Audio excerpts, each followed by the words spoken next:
What's going on, everybody? Welcome into college football. Now, my name is Joey Peterson. It's the first round of the college football playoff, and I could not be more excited. We got number 9 Alabama on the road in Norman, Oklahoma, trying to avenge themselves from the loss about a month ago against the red-hot Oklahoma Sooners, who right now stand at a 1.5 favorite over the Crimson Tide. It's Friday night. It's the college football playoff. It's Chat Sports. What more could you want? So glad that you guys are here with us. We got a Gage on the ones and twos. Got about 30 minutes of build-up tailgate coming at you, and then we will be ready to roll with play-by-play, in-depth analysis, everything you could need or want for this first-round college football playoff game. Speaking of the game itself, who ya got? Alabama or Oklahoma? You let me know down below by giving me a Bama or an OK in the comment section. We're going to tell you who we've got in just a little bit, but you guys let me know who you are rocking with. We got Ty Man the Buckeye. We got Jack is hanging out with us. We got Xavier. What's up, my friend? Saying Oklahoma. Eagle is going with Bama. Ty Man's going with Oklahoma. Xavier's going with Oklahoma as well. We got a lot of people rolling with the Sooners, Gage, so far into this one. Y'all keep letting me know. Keep getting active down below in the comment section. Let me know who you guys are rolling with and rooting for tonight. It's going to be a really, really fun college football playoff, that's for sure. Waiting in the wings right now is Indiana at the 1 seed, Ohio State at the 2, Georgia at the 3, and Texas Tech at the 4. Kicking things off tonight, of course, number 8 hosting number 9 Alabama. Oregon's going to host JMU tomorrow. A&M Miami, that's going to get us kicked off for tomorrow's game in the morning. That one's going to be a lot of fun in Kyle Field. And then Tulane, Ole Miss, a little bit of a rematch for that one.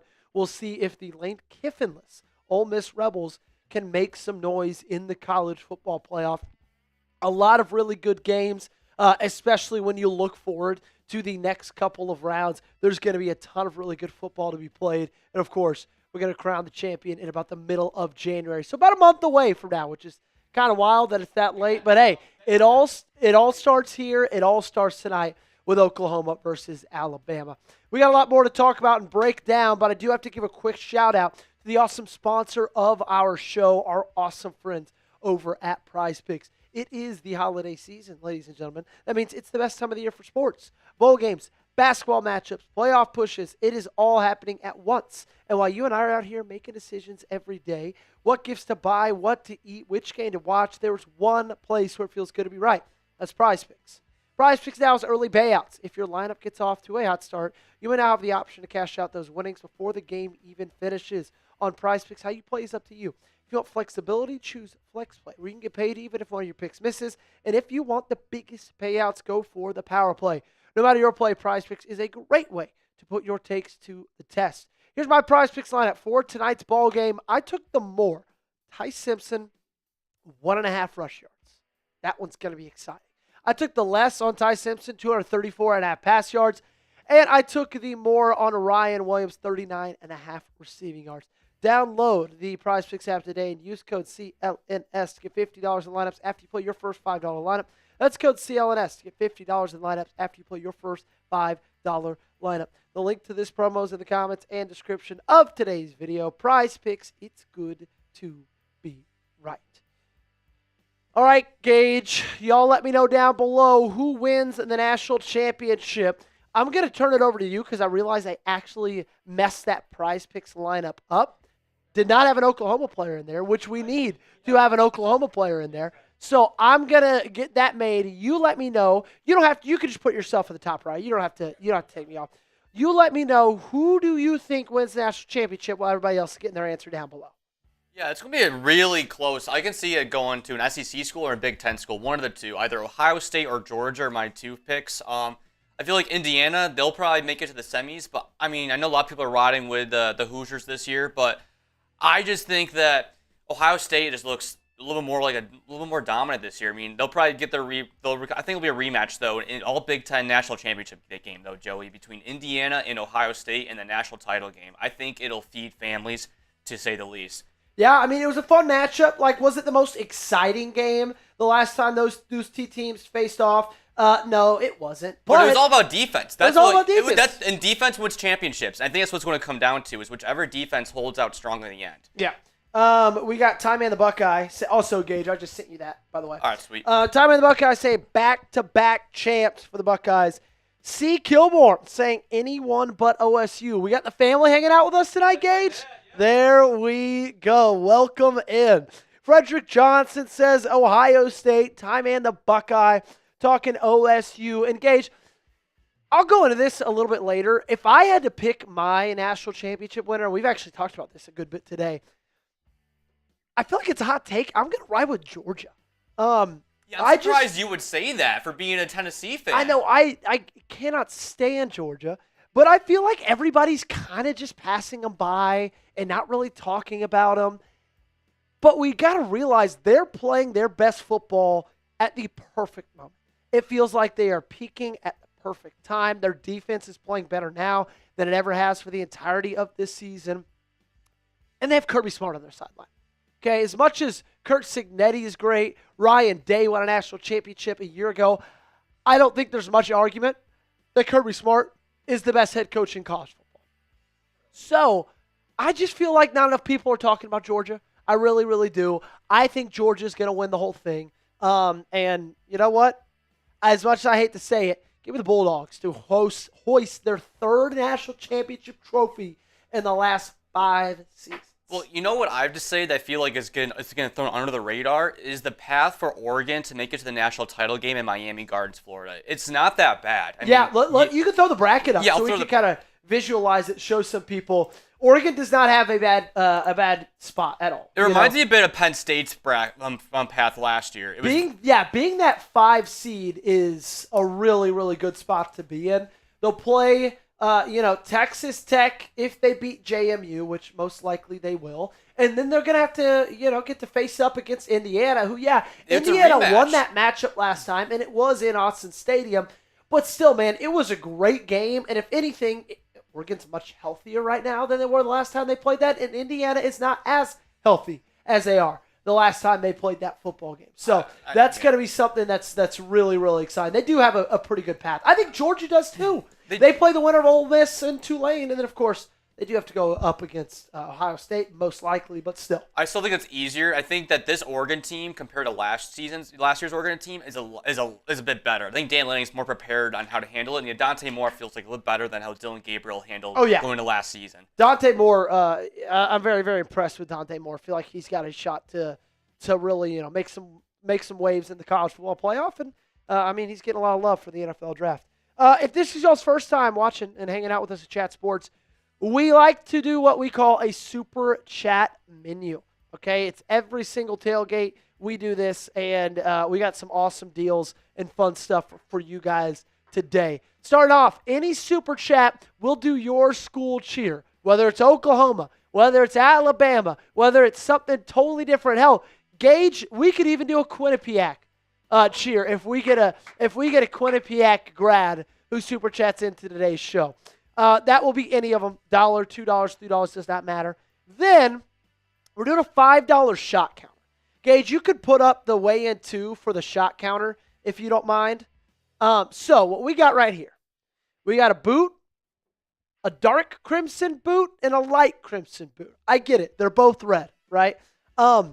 We are going to, every single time a 5 comes in, Gage is going to take if it's an Alabama one, Gage is going to take a shot out of the lighter crimson for Alabama. I will be taking the ones for Oklahoma. And so, Gage, it's going to be different in the battle. It's just going to be shot counter and then no dollar signs, just straight up.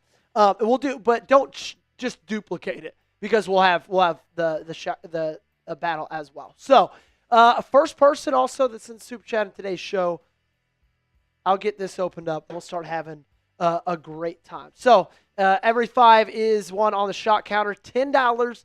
You'll put 3 on the shot counter. Give your team a little bit of a heads up. And then 150. We're going to say 150 by halftime. That's what we're going to make it. 150 by halftime. Gage and I will do a boot race of 2 different boots other than these. But 36 ounces of liquid. We're going to see who's going to be able to take it down the quickest. So Bama fans, Sooner fans, who's going to dominate today's game, today's tailgate It is up to you guys. And as always, we're going to have a super chat battle going between those two fan bases. Two of the best fan bases in all of college football. Two of the most storied fan bases and programs in all of college football. And look, I don't love that these two teams, it's a rematch in the first round. There's a lot of first round rematches. But you know what? Like, it's still going to be a great game. It was a great game last time when Oklahoma came out with the win in Tuscaloosa. We're going to see if Alabama can get their revenge. Last time they played Norman, though, of course, Oklahoma got the better of them. Maybe Alabama has an Oklahoma problem. We're going to be able to find that out tonight. Do you love college football? If you do, hit that thumbs up button and like today's stream. Y'all let me know. Do you love CFB, this crazy, dramatic, soap opera type sport that we cannot get enough of? If you feel the same way that we do, hit that thumbs up button and let's try to get to 20 likes on today's show as we've got almost 15 minutes left until kickoff. Time and the Buckeyes sending in those thumbs emojis. If you guys have not liked the video, make that change right now and hit that thumbs up button. 6 more likes. That's all we need. If you haven't liked it yet, make that change right now. All right, let's start by talking about Oklahoma. I'm going to give you 5 players to watch on both sides of the field, but we're going to start with Oklahoma. John Mateer, number 1, okay? John Mateer has had a very interesting season. Through the first 4 weeks, he was looked at as like the Heisman favorite. He was absolutely balling out. Was doing it with the legs, doing it with his arm, and then when they played Auburn, got the win against Auburn, he broke his thumb on Keldrick Falk and got thumb surgery right after that. Came back and played 17 days later, and since then has just looked like a different guy. Has struggled with accuracy. His mechanics have looked a little bit off, and he went from this just absolute dual threat guy in the backfield to kind of being one-dimensional. He's yet to really string together a complete game. Very lucky they have as good of a defense as they do. And he's not surrounded by the most talent on the offensive side of the football, but still, he is a massive player. Obviously, he's the quarterback. They're going to be a player to watch in every single matchup, but especially with how interesting his season has been. One of the biggest weapons he does have, really the only massive weapon that they've got on offense, is wide receiver Isaiah Sategna. This is one of those guys that could take a 3-yard slant and take it 75 yards to the house before you even get back to your couch from getting another beer. He's electric with the football in his hands. He's fast, and he is at the core of it. He's a playmaker, and he is their best playmaker on the offensive side of the football.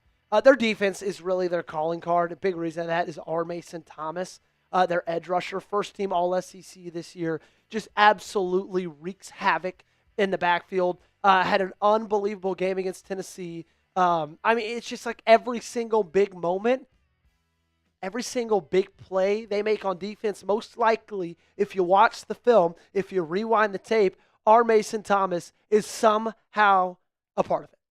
Taylor Wein on the defensive line, the interior, mostly is our next Oklahoma player to watch. He's a lot like R. Mason Thomas as well. Look, their front four is unbelievable. It's the big reason that they've been able to win all the games that they have. It's a big reason they were able to go on the road to Tennessee at night, Neyland Stadium, and dominate that football game. It's a big reason they were able to take down Alabama on the road in Tuscaloosa. It's because of those guys at the front four. And, of course, it helps being coached by as good of a defensive mind as there is in college football. Tate Sandell. It is very, very rare that we put a kicker or a special teams player on this list. But Tate Sandell is like the best kicker in college football in the last 15 years. I think he's made more 50-plus yarders than any kicker in this century, okay? So Tate Sandell, he's like the what's his name? The kicker for the Cowboys, Brandon Aubrey. He is the Brandon Aubrey of college football. He is a weapon. If they are even in a shade of field goal range, they will go to Sandell. He's going to trot his little biker shorts out there, and he is going to make the kick. Let's talk about Alabama. Ty Simpson. Obviously, he's going to be top on this players to watch list. He had kind of a similar trajectory as John Mateer in the fact that halfway through this season, there was Heisman talk. Halfway through this season, there was NFL draft talk. There was a lot of discussion surrounding Ty Simpson being one of the best players in football. And then over these last 4 weeks, that's kind of waned a little bit. He's been a little bit more inconsistent. Like the thing you heard about Ty Simpson in the beginning of this season was, dude, he just doesn't put the ball in harm's way. And now he's kind of turned the football. Will he be able to bounce back? Will he be able, the biggest question is, to stand in the face of pressure generated by Oklahoma's defense and move this ball down the field? Ryan Williams is going to help a lot. He's our next big player to watch for the Alabama Crimson Tide. He has had what they like to call a sophomore slump. Flashed out onto the scene as a freshman. Everybody knows him from, that massive, massive play he made against Georgia. Big touchdown catch, yards after catch, spinning, juking. Like, that is Ryan Williams, right? But this year, he hasn't seen that a ton. When he gets the ball in his hands, he can make anything happen. But weirdly enough for him, that's the hardest part. I think there's only one player in FBS that's dropped more passes than Ryan Williams has this year. He's really struggled with bringing the football in. But on the flip side of that coin, when he does, it's something really, really cool to watch. Number 3, Germie Bernard.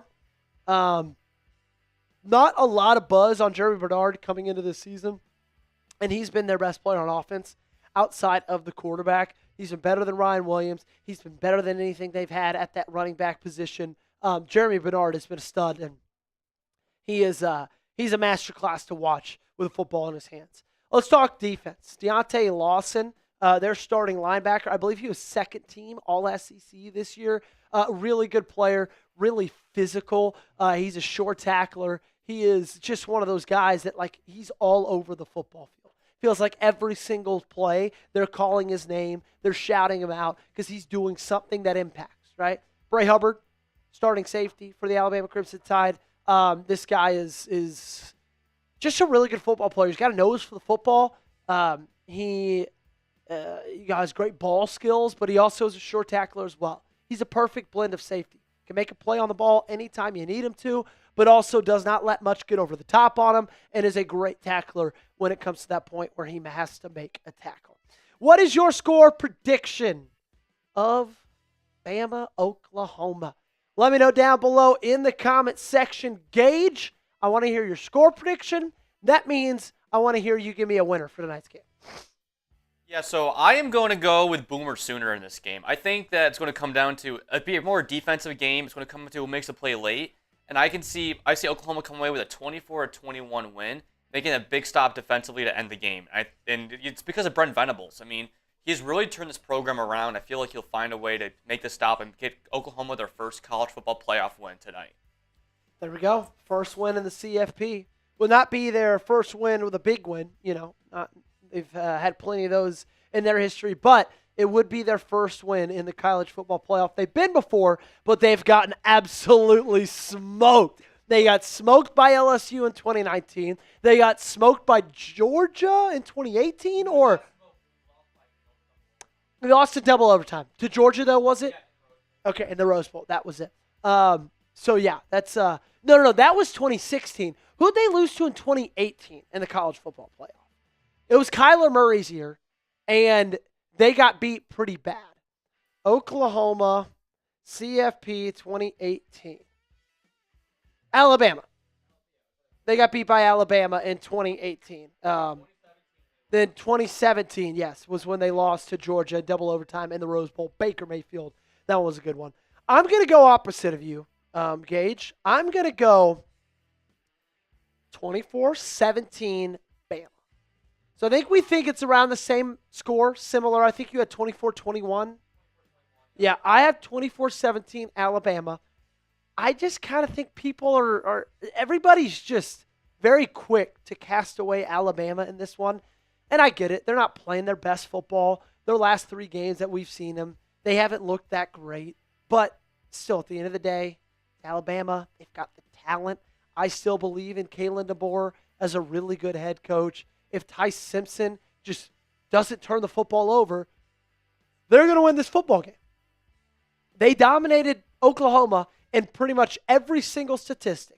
Time of possession, yards, first downs. They just did not dominate them on the score and the turnovers. Okay, Oklahoma was able to get some pretty big turnovers in that one. I think Alabama wins this game, and I think it's a good game, though. I think it does, come down to the wire, comes down late, and I think Alabama sneaks out with it. Your dad, Gage, is going 21-17 Oklahoma. Matthew Gillum going 24-17 Oklahoma on a game-winning pick six. What's going on, Peter? Good to see you, my friend. Paxton saying, what's up, chat? What's going on, Paxton? I'll take Alabama 20, Oklahoma 19. Yeah, very similar score predictions. As we know, the over-under is, 40.5? So I think we're all like right near that over-under because I think mine was added up to around 41. So it's gonna be a good one, man. And Eagle E6G is going with Alabama 23-16. What's going on, Christian Malley? What's up, man? Good to see you. Saying hi to everybody. Got to be really late there in Germany right now. Is it like 1 a.m.?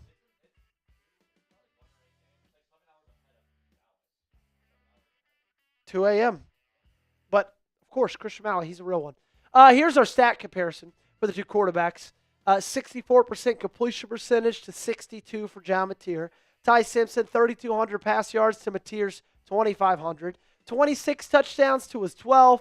5 interceptions to his 10. But here's the biggest difference in favor of John Mateer. 416 rushing yards to Ty Simpson's 98. And it's not that Ty Simpson can't run the football. In fact, there's usually times every single game where Ty Simpson does run the football, and you're like, oh, wait, Ty Simpson can do that? He just doesn't do it often.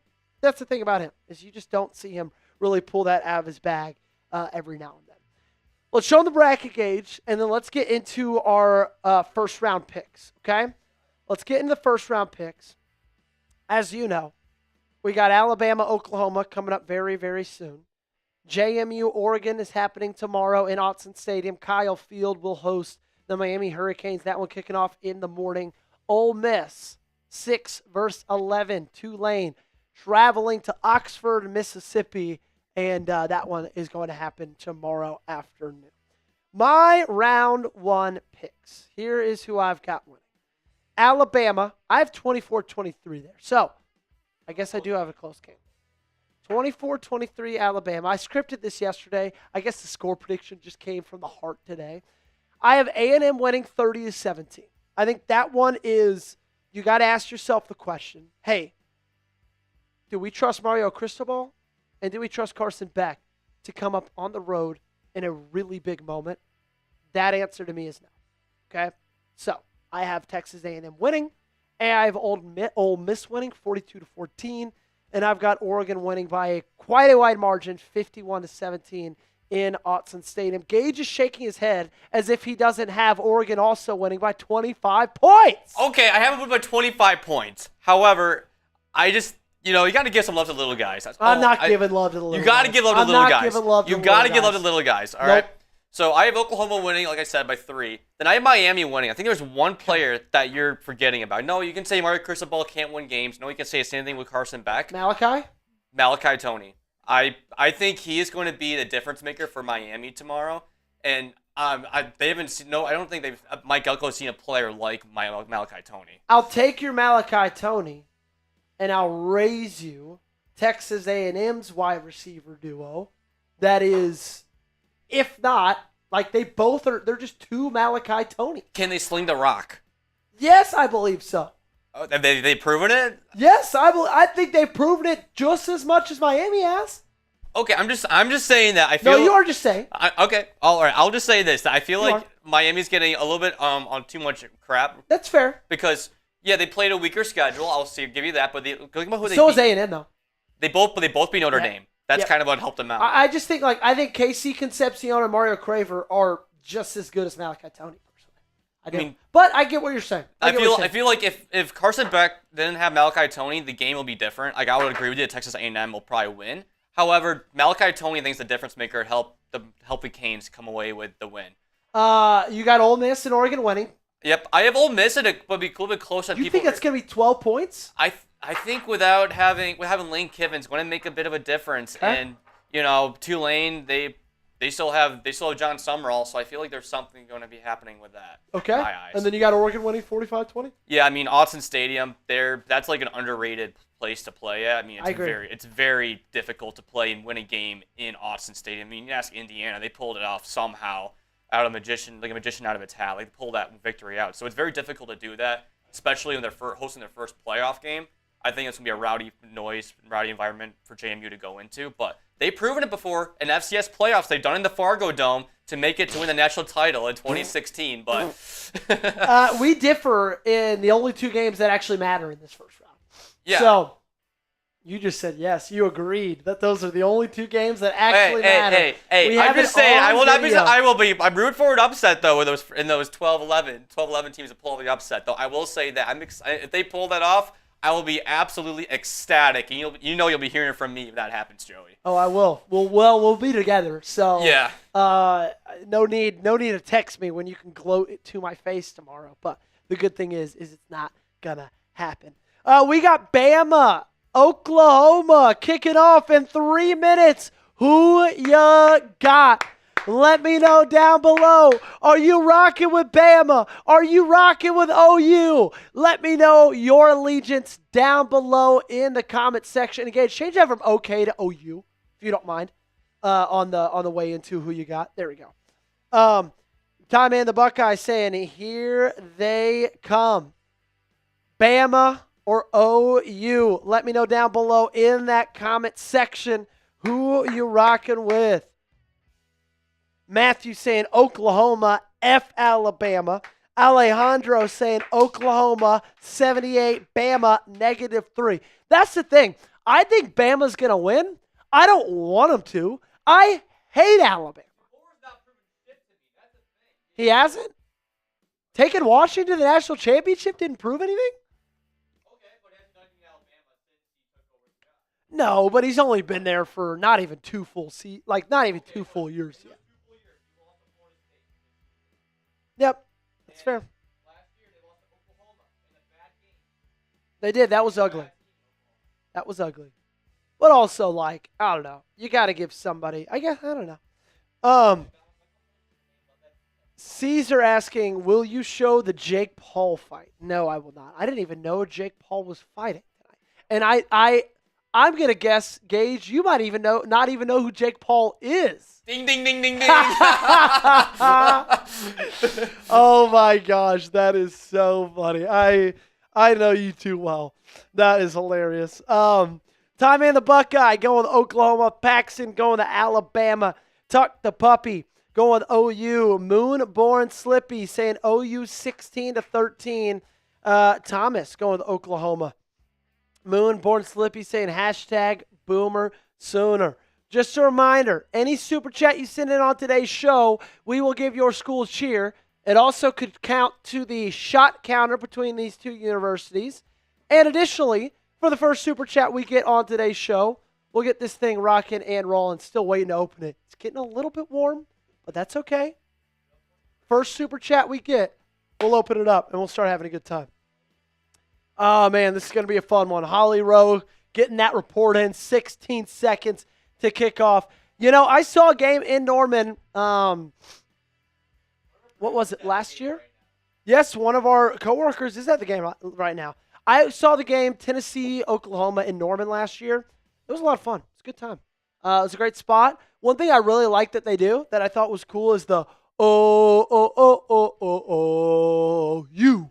I thought that was sweet. Yeah, that was pretty cool. What's your score predictions? Let me know down below. That's about to start. We're about to get kicked off, ready and rolling as we are high atop a downtown Dallas, Texas. So glad that you guys are with us. If you are ready for kickoff, spam those me's down below. It is looking like Alabama will be kicking this thing off. Oklahoma will be receiving it. Crimson versus Crimson. White versus white. It's going to be a good night, man. It's going to be a real, real fun one. So blessed to be with you guys right here at Chat Sports. Norman sold out, packed. Lord knows they've been tailgating all day long. And the kick is away. Oklahoma is just going to fair catch it inside the 5. That means they will take over at the 25-yard line. And we'll see John Mateer. 303 passing yards a game before the hand surgery. After that hand surgery, 194.7. There's been a stark difference in his production from before and after, and you don't even really need to see the numbers to realize it. If you just watch him play, it looks different, it feels different, but he's hoping the 3 weeks off will help him get back to where he was the first 4 weeks of this season. They start in the shotgun. Again, Sategna is the weapon to look for the Oklahoma Sooners. 25-yard line, play action. Mateer, he's got all day to throw. Rolling out to his right, avoids a sack, and he gets barely back to the line of scrimmage. Tackled by Brown. And he's not going to pick up a single yard on that one.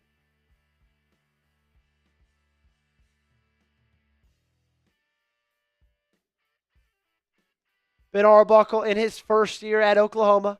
Of course, him and John Mateer came to Norman together from Washington State. Shotgun, running back in motion. They're going to hand this one off up the middle. Nice hole to get through. He gets to the 29-yard line. It's going to bring up 3rd down and 6. Would be a massive, massive stop for Alabama if they could force a 3-and-out on the first drive of this game. Torrey Blaylock on the carry there for the Oklahoma Sooners. Now, Oklahoma's offense, it's not what they're known for. They're obviously known more for their defense, but it's going to be a big part of this football game. Shotgun. Wide receiver in motion. Mateer dropping back. Time to throw again. Sidearm delivery. That one's caught. He's in bounds. First down, Oklahoma.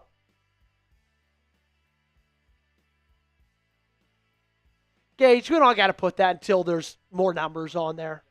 Yeah.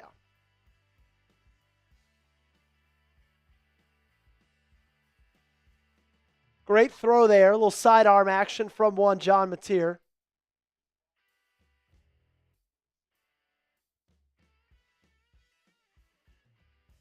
First down and 10 for Oklahoma.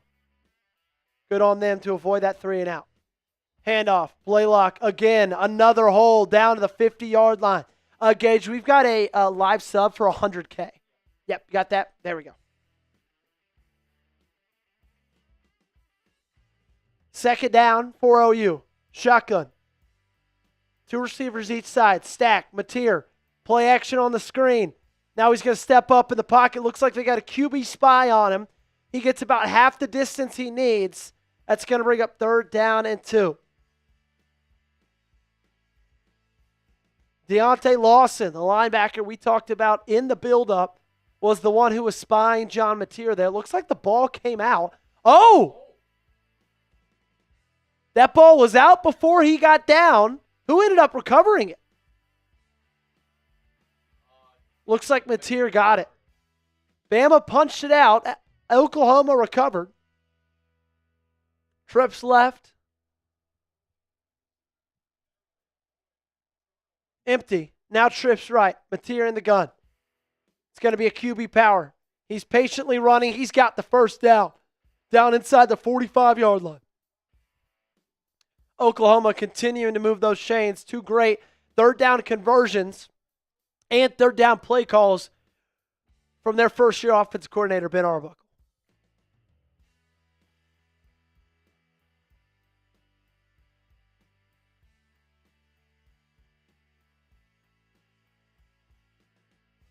First down and 10.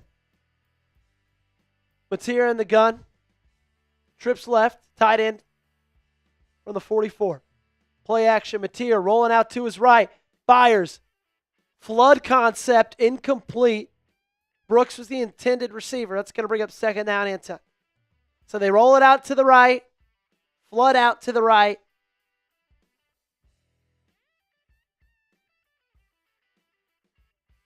Not a bad throw there. Just great coverage from Alabama.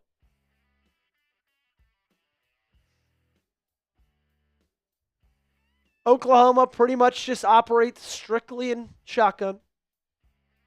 Not going to be any different here. It's here in the gun. You see Sategna on the bottom of your screen. Haven't gotten him integrated yet. They hand it off, and that's going to be brought down at the line of scrimmage. It's Simmons, the freshman defensive tackle on the play. Simmons has had an unbelievable freshman season. 3rd down and 10. They've converted this already around this. 3rd down and 7 was on their first drive.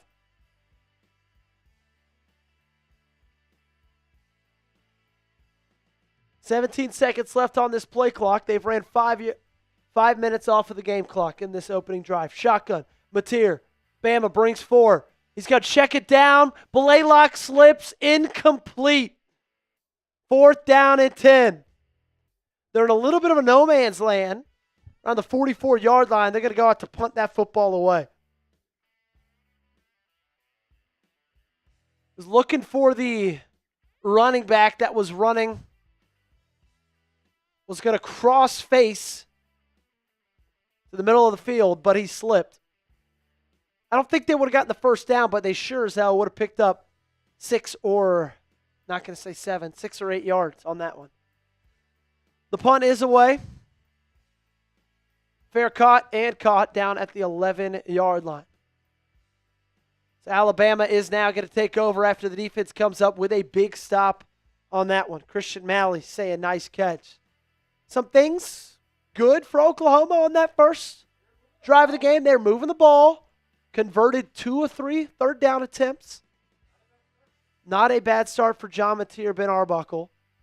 But Alabama able to come up with the stop right there and give themselves an opportunity for this offense to go operate. If you guys want to watch football and have even more fun while you're watching it than you usually do, which I know sounds impossible, but trust us, just use our friends over at Prize Picks. They're the sponsor of today's stream, and I get it. It's the holiday season. It's the best time of the year for sports. You got bowl games, basketball matchups, playoff pushes. It's all happening at once. And while you and I are out here making decisions every day, what gifts to buy, what to eat, which game to watch, there is one place where it feels good to be right. That's Prize Picks. Prize Picks now has early payouts. If your lineup gets off to a hot start, you may now have the option to cash out those winnings before the game even finishes. On Prize Picks, how you play is up to you. If you want flexibility, choose Flex Play, where you can get paid even if one of your picks misses. And if you want the biggest payouts, go for the Power Play. No matter your play, Prize Picks is a great way to put your takes to the test. Talks about my man Tate Sandell, even though he beat my Tennessee Volunteers pretty much single-handedly. Took the more on him, 6.5 kicking points, 2 field goals, and an extra point right there. Ryan Williams, think it's going to be a big game for the sophomore. Give him more, 39.5 receiving yards. And Ty Simpson. I know that defensive line for the Oklahoma Sooners is something nasty. Give me more, 1.5 rushing yards. Download the Prize Picks app today and use code CLNS to get $50 in lineups after you play your first $5 lineup. That's code CLNS to get $50 in lineups after you play your first $5 lineup. The link to this promo is in the comments and description of today's video. Prize Picks, it's good to be right. Ty Simpson, 21 touchdowns to 1 interception in his first 9 games. His last 4 games, however, he has gone 5 touchdowns, 4 picks. We talked about how much better he was at holding on to the football earlier in this year. Nothing shows it more perfect than that. He's going to have to do this again, do that exact same thing. He did not do it last time they played Oklahoma. Couple of picks, a fumble as well. Can he make the change today? They're going to start in the shotgun. 2 receivers to the right, tight end and receiver to the left. It's going to be a handoff up the middle and just about nowhere to go. Going to get 2 yards on the first down carry. Alabama, funny enough, has just not been able to run the football this year. Daniel Hill on the carry right there. It's been their biggest kryptonite. First 9 weeks of the season, they had one of the best passing offenses in the entire country. But pretty much for the entirety of this year, their rushing offense has been at the bottom of the SEC. They want to make a run. They got to be able to run the football. Ty Simpson's going to start in the empty. Trips to his left. Hill now in the backfield with him. Looks like there might have been some motion up front. RPO. He's going to get it to Isaiah Horton. That's going to bring up third down and medium. Similar spot to where Oklahoma found themselves on the first drive of this game. Third down and 5. See if they can convert it. Oklahoma 66% conversion on third down so far today. Alabama 44% on the season, middle of the pack in the SEC. Shotgun. 2 receivers each side, 17-yard line. Good protection so far. Ty Simpson tried to fit it in there to Horton, incomplete. And Alabama 3 and out on their first drive of the game.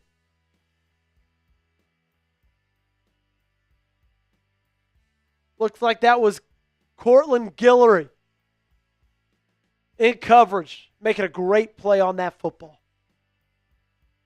Ty Simpson didn't throw a bad ball, just didn't have much time in the pocket to operate with. They're going to bring out the punt unit. Oklahoma has forced many a 3 and outs this year. Will not be Alabama's last of the game, I can tell you that. Punt drops and is recovered at the 41-yard line. Oklahoma have great field position going into their second drive of the game. 2 of the most storied programs in the history of this game, Oklahoma, Alabama. Not the only time they faced off in the college football playoff, like we said last time, was 2018. Kyler Murray's team got bested in that one. One and done that year at the 4-team college football playoff. We got way more people hanging out with us than we did earlier. Let's ask them who they got, Gage. Y'all let me know down below in the comment section. Are you rocking with the Sooners? Are you rocking with the Tide? Give me a Bama or an OU down below. Let me know, let me know, let me know. Who you rocking with? Claim your allegiance right now. Oklahoma is dominating the live poll 58% to 42%. But we might have some newfound Alabama fans in the chat right now. It's fun because Gage and myself, my producer, are pretty much split right down the line who we believe is going to win this ball game. He thinks it's the Sooners. I think it's going to be Alabama. That does not mean I'm rooting for Alabama. No. But I do believe Alabama is going to win this football game.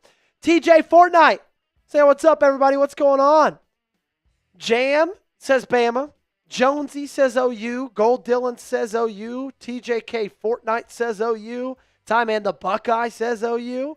Says new to this channel. Well, welcome in, my friend. Glad you are here hanging out with us. A lot of OU representation in the comments, Gage.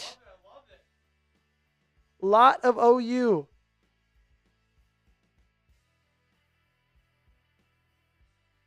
Make sure, if you guys are new, to hit that subscribe button.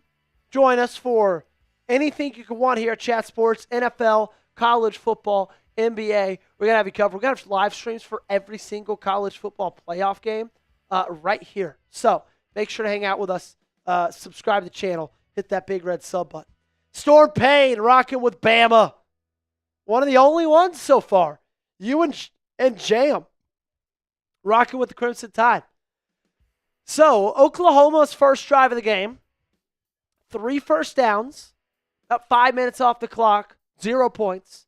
Bama's first drive of the game, 0 first downs, about 40 seconds off the clock, 0 points as well. What's up, Mark? Good to see you, my friend. Good to see all you guys hanging out with us again. Make sure you keep hitting that sub button. 122 subs away from 425,000. Also, still waiting on our first super chat of the day. When that happens, we're going to get going with an ice cold Miller Lite. But someone's got to kick us off and kick us off in the right way. Gage, you having trouble with that? Yeah. Okay, you want to Slack AP? Okay. Great. John Mateer and the Oklahoma Sooners are taking over at the 41-yard line. Quick break of the huddle. Trips right. Shotgun. Pitch to the right. trying to get to the edge and picks up about 2. Blaylock on the carry. It's going to be a low-scoring game, I believe. 40.5 is the over-under. And maybe not as much of a low-scoring game because, like, Bama's defense is so unbelievable. But more low-scoring, in my opinion, because OU's offense is not that great, and their defense is one of the best in the league. Clayton saying, go Tigers, here for a good time. Welcome in, Clayton. Glad you're with us. Trips right from the 43. We're going to have second down and 8. Mateer in the gun, play action. Dropping back, plenty of time. Fires, middle of the field, wide open. Down to the 34. Biggest play of the game for the Oklahoma Sooners. Move those chains. Gage, do we have, like, watch party, graphics still, like weigh-ins?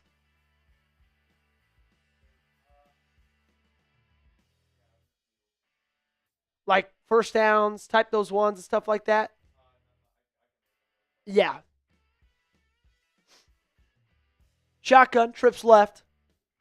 Tied into the left as well. Blaylock in the gun with Mateer. It's going to be a play action. He's still got all day to throw. Fires and sails it. He was wide open on that one. That would have been a touchdown for OU, and there is where you start to see a little bit of the inaccuracy issues given that hand surgery he had after week 4 against Auburn. Gage, it honestly might be faster to copy the graphics over from one of our other shows into these weigh-ins and just remove those. No worries. Empty for Mateer. Second down and 10. It's going to be a QB power. And he's got blockers. He's got the first down inside the 25-yard line. Lowers the shoulder, moves the chains. Fresh set of downs for the Sooners. That's what makes him so dynamic, man. Such a good runner of the football. Like, not only is he an athlete, he's fast, he's a patient runner too. Not afraid to get hit. Not afraid to lower his shoulder as well. 434 yards on the year for him, run the football. You also got to account in that in college football, QB rushing yards get taken away for sacks. And so that's 434. In reality, it's probably well over 500. Mateer, gun. They're going to hand it off to Blaylock. He's got nowhere to go. Alabama absolutely blew that thing up. Kane Womack as the defensive coordinator for the Crimson Tide. Mark saying Indiana should win the national title. Hey, make sure to keep hitting that thumbs up button as well, ladies and gentlemen. If you love college football, show us by liking that video. Let's get it to 100 likes. We can get there very quickly. I know we can. Mateer, pistol, Blaylock back there with him. Heavy pistol, that is. It's going to be play action. Bama in pursuit. He's just going to throw it away. It's going to bring up third down and 10.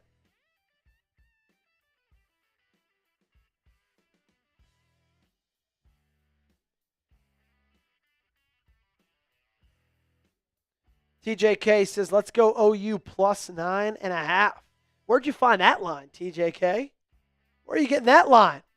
I want to give me that line. OU plus 9.5? Take that all day. Mateer, gun. Third and 10. It's going to be a check down to the running back. Makes the man miss. First down and more. Down to the 5-yard line. First down, Oklahoma. It was Robinson out of the backfield. And if you remember, that's like the exact same play they ran. That third and 10 that they had on their first drive that Alabama stopped him on. It's because Blaylock tripped out of the backfield. It was there then. It was there again. And they just made the most of it. Looked like he might have stepped out at the 9. Let's see where they have him. They do have him stepping out at the 9, so they're inside the 10, inside the Prize Picks red zone. Mateer in the gun, trips right. It's going to be another QB power up the middle. Patient running. He's got a hole. Makes the man miss, and he finds the end zone. Give him 6. Sooners on the board first. John Mateer using his legs, which is what he does best. Oklahoma, 2 really impressive drives to start this game off. Looks like they had him 2 or 3 times there, and he wasn't even touched. 8 plays, 59 yards, 3.5 minutes. And Sandell kicks the extra point to make it a 7-point game. Again, if you remember, they had a 3rd and 10 that they converted. Massive for Oklahoma to keep that drive going. Mateer able to end that thing in the end zone. Just a reminder, every $5 is a team shot. We're keeping a team shot counter. Alabama, Oklahoma. You can see the Reds are a little bit different. I did my best. It's kind of a hard thing to do. Regardless, every 5 from an Alabama fan, Gage is going to take a shot. Every 5 from Oklahoma fan, it's your boy. Right now we're waiting on either team to get on the board. And reminder, first super chat of the day. We'll get the Miller Lite going. Mark saying Indiana will win their first game. Indiana will play the winner of this ball game. There we go. Type those TDs, ladies and gentlemen. Sooners score first. Indiana going to get spanked. It will be embarrassing, says Jeffrey. Oregon versus either Ohio State or Georgia final. Jeffrey, you and I are one and the same, man. If you look on my Tennessee video that I put out about 3 hours ago, that was my exact call. Oregon, Georgia in the championship.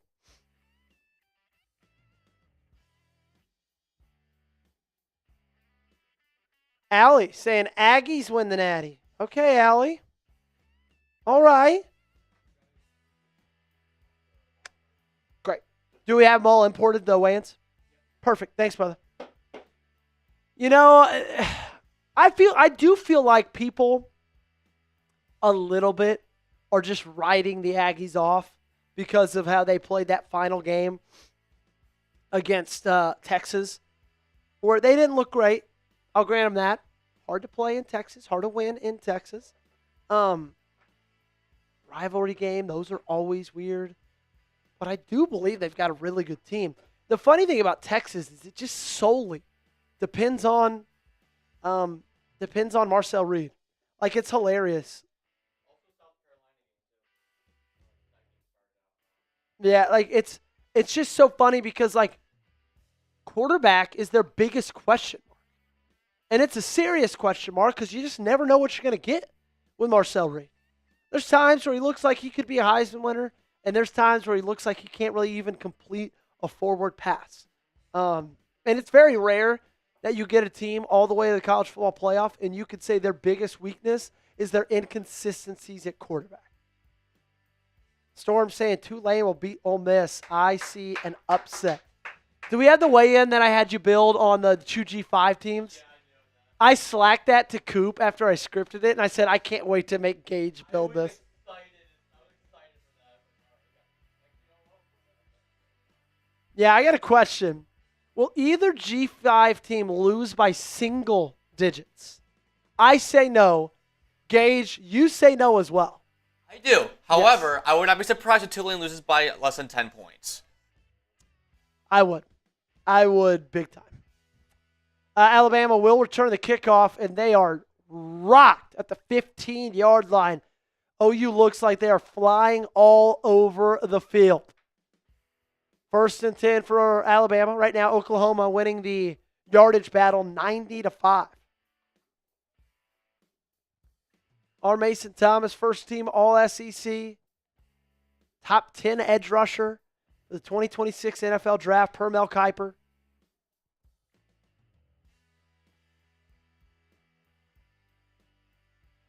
Fresh set of downs for Ty Simpson. This Alabama offense has looked like a shell of itself in the last 4 weeks, last 4 games they've played. See if they can get some things changed. Simpson takes a sack down at the 5-yard line. Quarterback blitz from Lewis. And that Oklahoma defense is already making plays. Simpson just didn't see it. Neither did the tight end. And that's going to bring up second down and 18 for Alabama, who in 4 plays has -3 yards.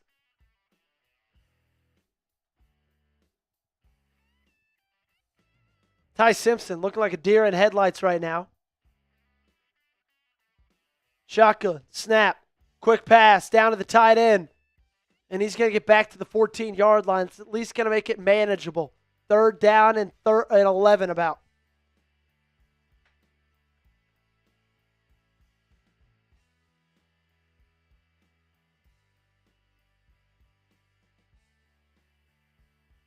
Third down and 10.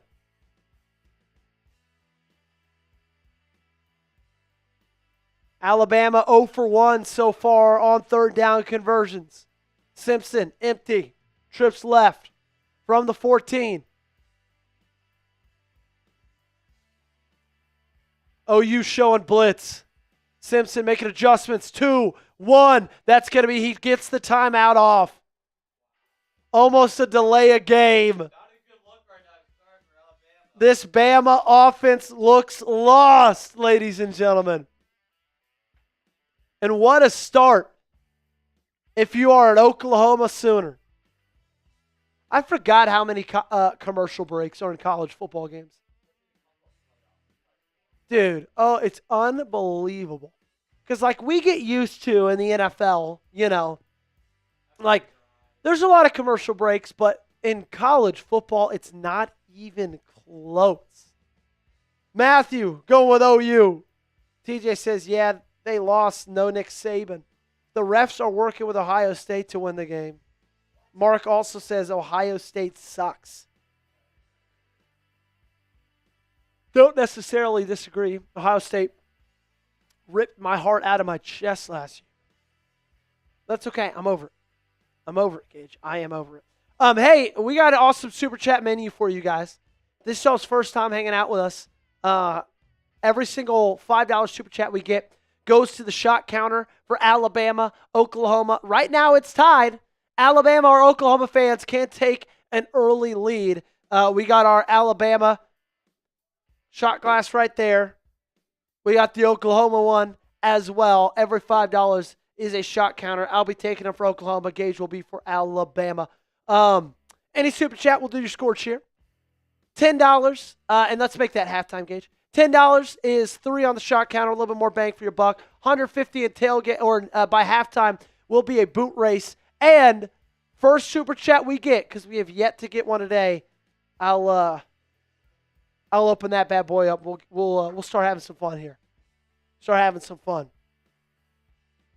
Bart says, I have 500,000 on OU on DraftKings right now. If so, I would not want to be you right now sweating this game out. Bill says, which G5 team has the best chance in y'all's opinion? Great question. G5 team, probably Tulane, right? Would you say Tulane as well? Yeah, no Lane Kiffin.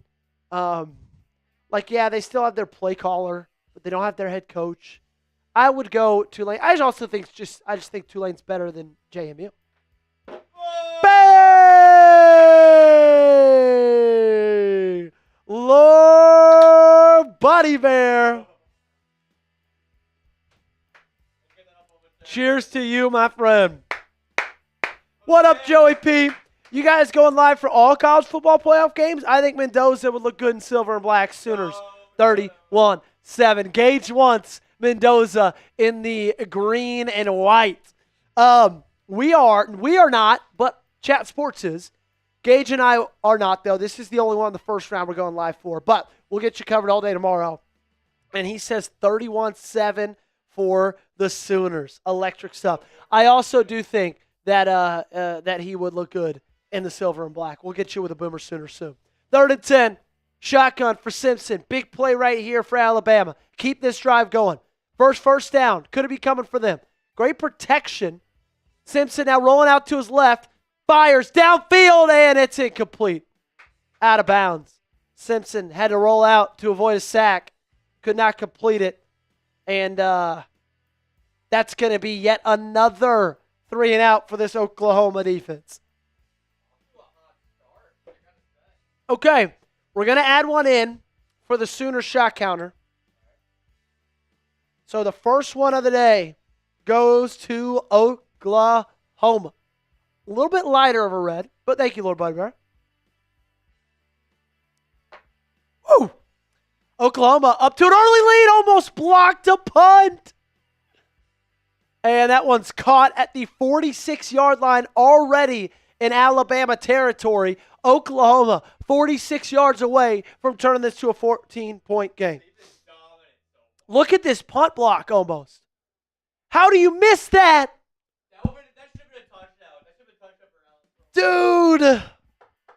Wow. That is crazy. First and 10 for Oklahoma. 3:45 left in the first quarter.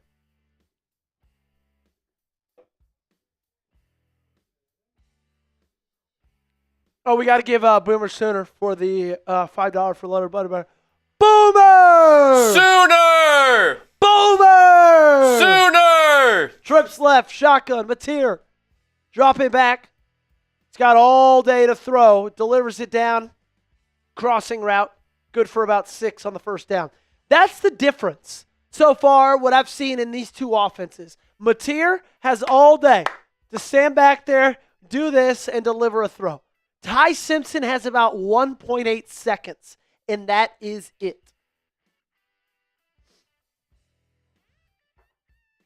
Look at that. Kirk just said it too. Shotgun for Mateer. It's going to be a handoff. Blaylock up the middle, and that's going to be a first down.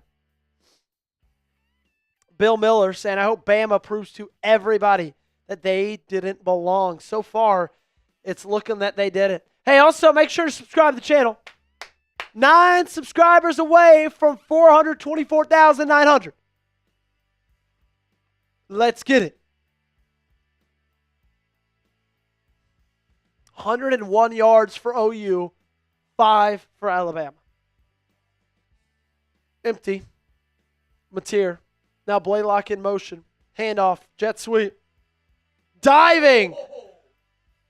Picks up 5 on the first down. Looked like he landed on his head as he Superman dove. That looked like Bo over the top, but instead of for a touchdown, it's just for a 5-yard gain from the 30. Second down and 4.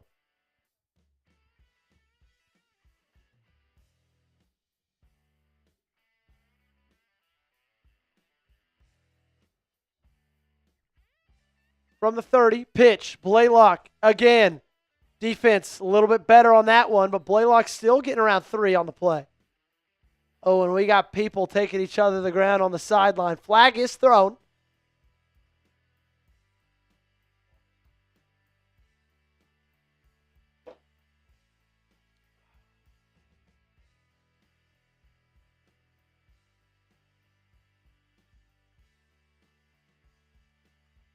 Looking like it's going to be an after the whistle unsportsmanlike conduct on a Oklahoma offensive lineman.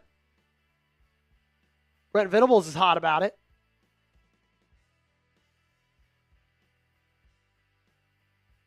And that's exactly what it is. So instead of 3rd down and 2,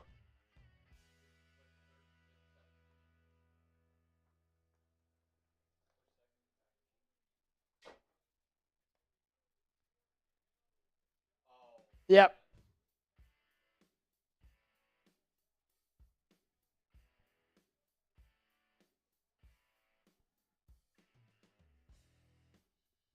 So instead of 3rd and 2, it's 3rd and 18.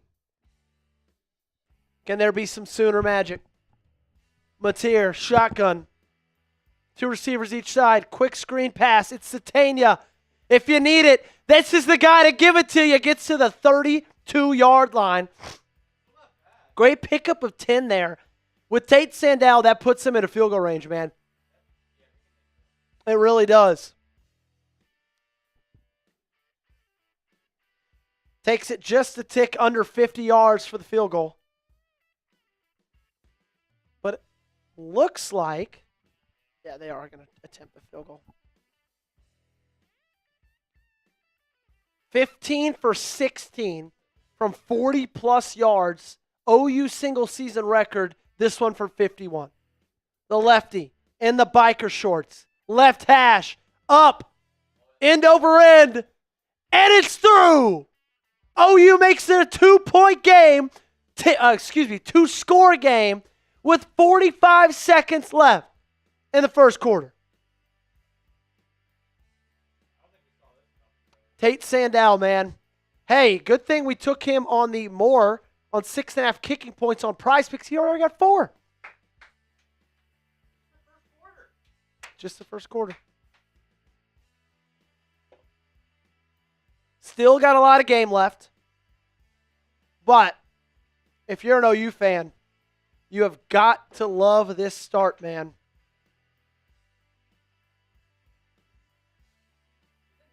I look like Alabama is kind of still yet to wake up in this game. Alabama looks sleepy. Oklahoma's dominated time of possession, 11 minutes to 3. They've dominated the yards like 140 to 5. Alabama has dominated this football game. All it takes, though, one play, Alabama's right back in this thing. That is the thing. They've started every drive inside of their own 15. And Oklahoma started every drive like at the 40.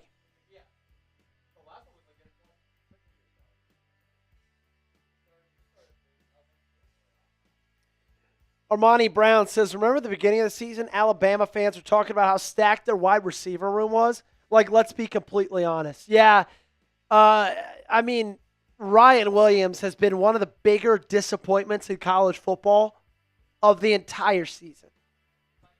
Everybody, myself included, thought he'd come in this year and be a Heisman, be in Heisman discussion. Huh? Yeah, he wasn't even in Biletnikoff discussion. 45 seconds left. Alabama's going to take over as this first quarter almost rounds to a close. Simpson in the gun. It's going to be a handoff. Jam Miller. And he gets about 7 on the first down carry. That's as many yards as they had the entire first half prior to that. That's more than they had. They over-doubled it. They needed yards, man. They needed positive play. They needed positive yardage just to see something work. Simpson in the huddle. Should be the last play of the quarter. I formation for Bama. Simpson under center. Handoff.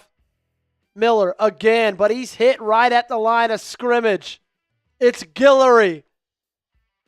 And that's going to round out the first 15. All Oklahoma in this one. 12 yards to 118. 3 for 5 on third downs. 11-minute time of possession. It's an 8-minute edge to Oklahoma. Allie says nobody wants any of Georgia right now, and I could not agree more. I am right there with you. Georgia is one of the scarier teams in all of college football. Let's talk about gauge. Let's gauge the interest and where people are feeling for the next games that we're going to get tomorrow, okay? I want to start. Let's actually mainly do this one because I think we know who everybody has for the later two. So let's talk Miami A&M. You guys let me know who you got in this one. A&M 3.5-point favorites. It's at Kyle Field, 48.5 over/under. Miami on the road in that one. Let me know who you got. If you got Miami, give me an M. If you want Texas A&M, go ahead and give me a T down below in the chat. I personally think it's going to be Texas A&M. Gage thinks it's going to be Miami, though. He says, go Canes.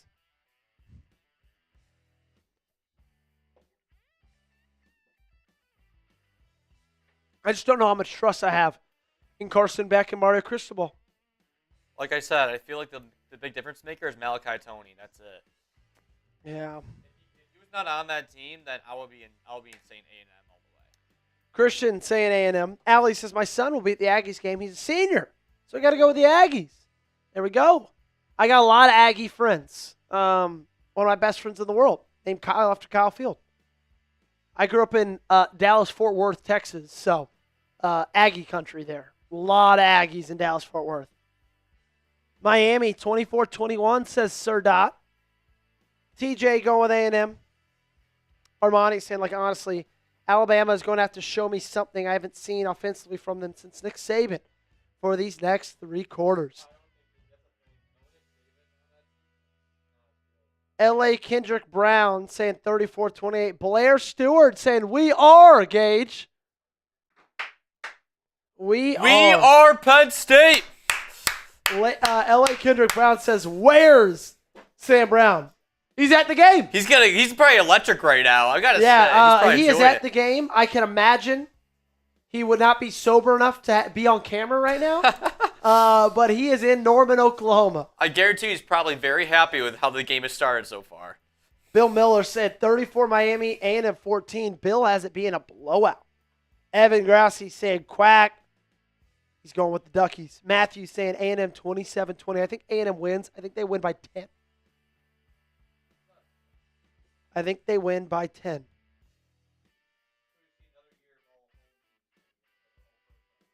I think Alabama, remember? I'm not a sheep. I buck against the trends. Big play here for Alabama, 3rd and 3. Can you win short yardages? Looks like maybe offsides from Oklahoma. It's not called. It's incomplete. Guillory in coverage again. Oh, wow. That should have been a penalty. I'll call it how it is. That was holding bad.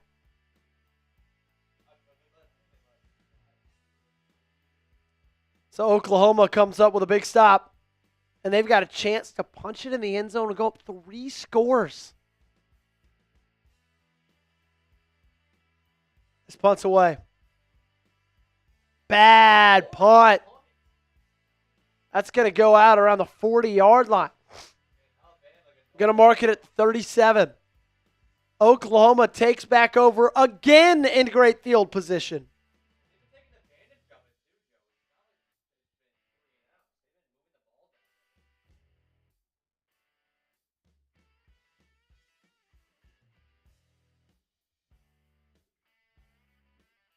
I'm pulling for your Ravens this Sunday, says L.A. Kendrick Brown. Thank you, man.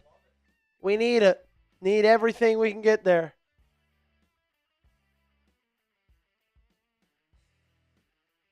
Blair says, their Penn State channel, I'm close to State College, brother. There is not. But producer Gage, who's on the 1s and 2s right now, massive Penn State fan.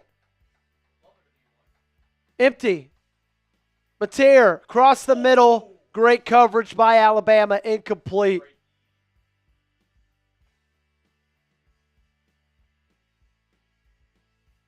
Six new subs. That's all we need to get to 424,900 subscribers. Just 6 new people.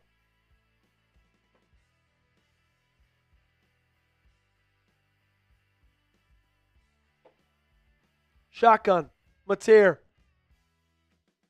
Running back in motion in the backfield. Handoff.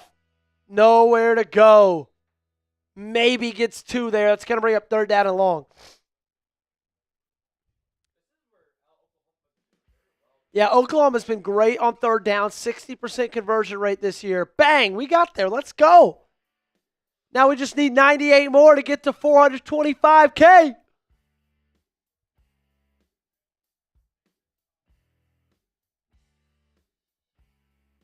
Third down conversions against Alabama last time they played, 3 for 13. Tonight, 3 for 5. Shotgun. Mateer dropping back, rolling out to his right.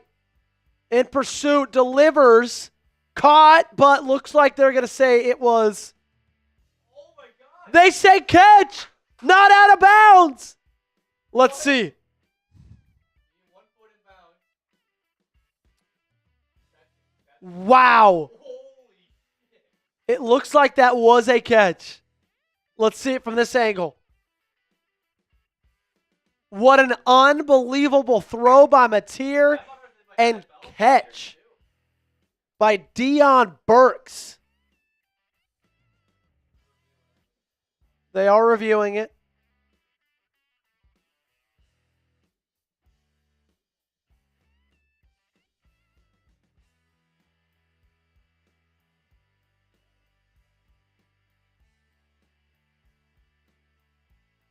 Do his feet come off the ground? I think it was a catch. That's close, man. The thing is, they called it a catch on the field. Because they called it a catch on the field, got to think it's going to stay a catch.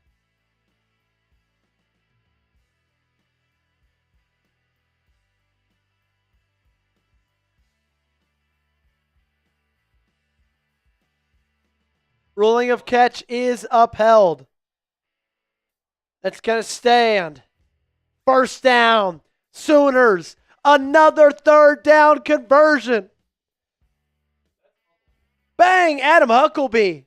Love your coverage of the Tennessee Vols, man. Thanks, man. I appreciate that, Adam. Really does mean a lot. It's a dream job, bro. It's a dream job. I love every second of it.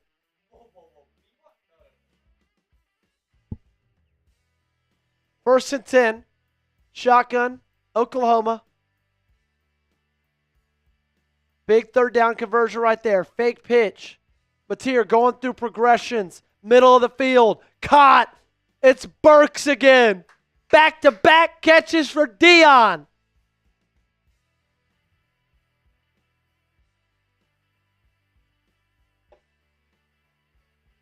Yeah, this is crazy, man. Hey, we are 13 likes away from 100 likes. Let's get there. Lord Buddy Bear, we did one of them. We'll have him going next season, though. Handoff from the pistol. Great tackle from Alabama. Loss of 2. Justin Jefferson. Not that Justin Jefferson. Bill, yes, I am, my friend. Vol alum. Also, Vol, a host of our Tennessee football channel. Allie, I'm impressed with OU so far as well. Oh, Blair says my grandfather's from Jackson, Tennessee. Just got a TriStar tattoo. There we go. Shotgun. Mateer fires quickly out to Burks. Great tackle from Alabama. Burks picks up about 4 or 5 on that play. It's going to bring another third down for OU. This has really been Burks' drive so far. Could Joey. they keep it going? Burks has been unbelievable this drive. That's his 3rd catch just in this drive alone.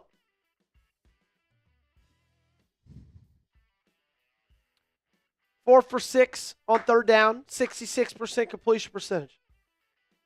Blair says Penn State, class of 2011. And yes, I'm serious. There we go. 3rd and 5. Empty. Watch for the QB power. On the 23-yard line. Mateer dropping back. He's got time. Fires. Middle of the field to the tight end. Caught inside the 6. Move those chains. Another third down conversion for Oklahoma. Alabama's getting them to third down. They just can't get a stop, man. They need a stop right now because Oklahoma's 6 yards away from making it a 3-score game. Not only is it third down, Joe, it's 3rd and long. Yeah, seriously. It's like 3rd and it's typically been 3rd and 5 or more. Bill says, nice, I'm right outside of Knox. Wolverine fan, go blue. We're outside of Knoxville. Mateer, shotgun. Looking to run, RPO, end zone, wide open. It's Isaiah Sategna.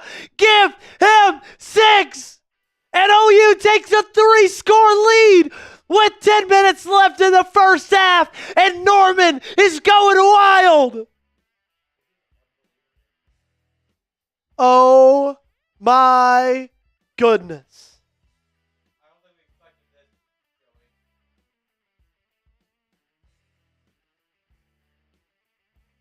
I could have made that throw. Wide open.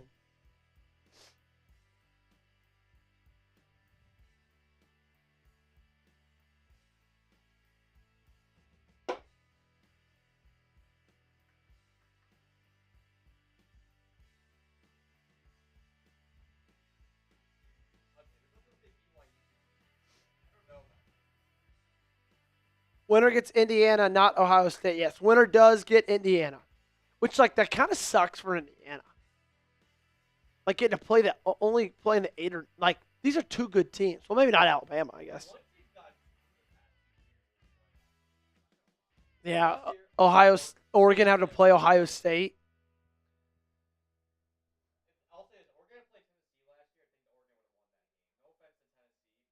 Oh, yeah, for sure, they would have. Well, I did not see this coming.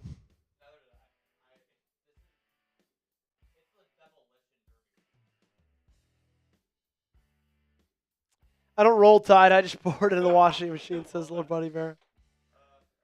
Let's do that. Yep. Got to give a massive shout out to the awesome sponsor of today's show, our great friends over at Prize Picks. It's holiday season, ladies and gentlemen. Christmas is in less than a week, and Prize Picks is the best place to go to get in on all the action. It's the best time of the year for sports. Bowl games, basketball matchups, playoff pushes. It is all happening at once. And while you and I are out here making decisions every day, what gifts to buy, what to eat, which game to watch, there's one place where it feels good to be right. It's Prize Picks. Prize Picks now has early payouts. If your lineup gets off to a hot start, you might have the option to cash out those winnings before the game even finishes. On Prize Picks, how you play is up to you. If you have flexibility, choose Flex Play, where you can get paid even if one of your picks misses. And if you want the biggest payouts, go for the Power Play. No matter your play, Prize Picks is a great way to put your takes to the test. Here is my Prize Picks lineup for today's game. I had the more on Tate Sandell, 6.5 kicking points, already up to 5. I had the more on Ryan Williams, 39.5 receiving yards, already up to 0. And I had the more on Ty Simpson, 1.5 rushing yards, all the way up to -8. Got a little bit of ways to go for the two Alabama boys. Download the Prize Picks app today and use code CLNS to get $50 in lineups after you play your first $5 lineup. That's code CLNS to get $50 in lineups after you play your first $5 lineup. Link to this promo is in the comments and description of today's video. Prize Picks, it's good to be right. All my friends are texting me right now and clowning me because I was saying that Alabama was going to win. Still a lot of time left. No. Maybe. I don't know. It's college football. But still, man, Oklahoma looks dominant. Who is your favorite college football team? Who is your favorite college football team? Or would it be what? What is your favorite college football team? What is your favorite? I guess it'd be what or who. What's your favorite college football team? Let me know down below. Daryl says, I just got in here. Is that really the score? Yeah, Daryl. Oklahoma is absolutely dominating this football game in every single facet. Dawson Drake says Texas State. Go Bobcats! Eat 'em up, eat 'em up. Go Cats, go. My older sister went to Texas State. So go Bobcats, man.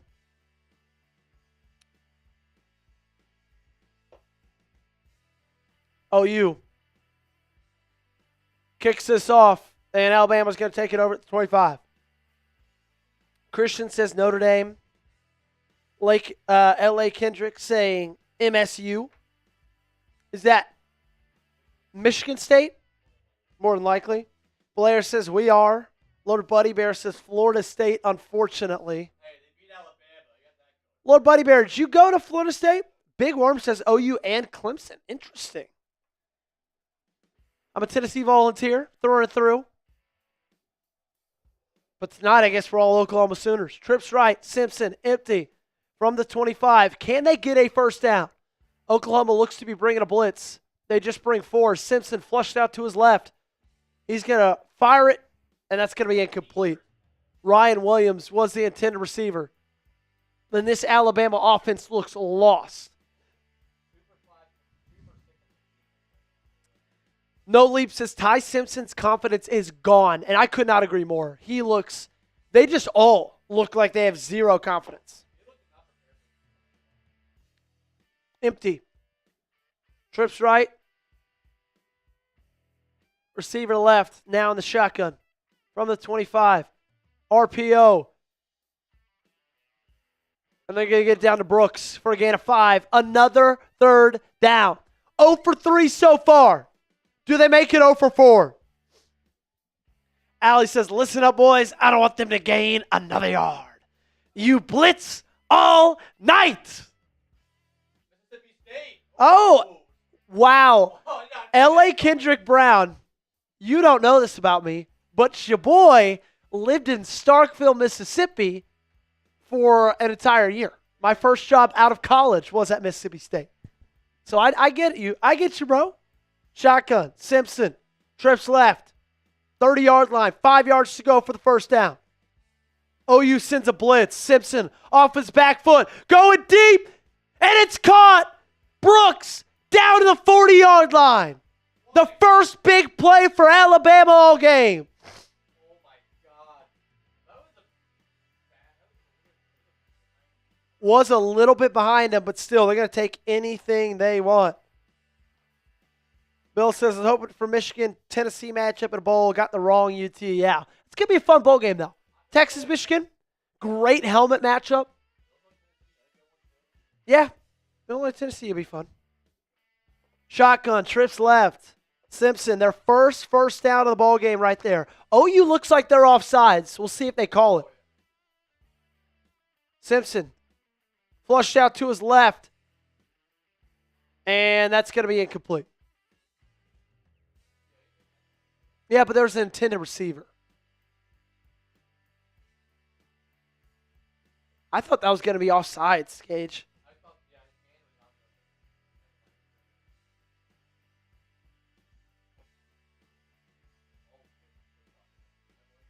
I like it too, man. If I was OU, I would be in his face.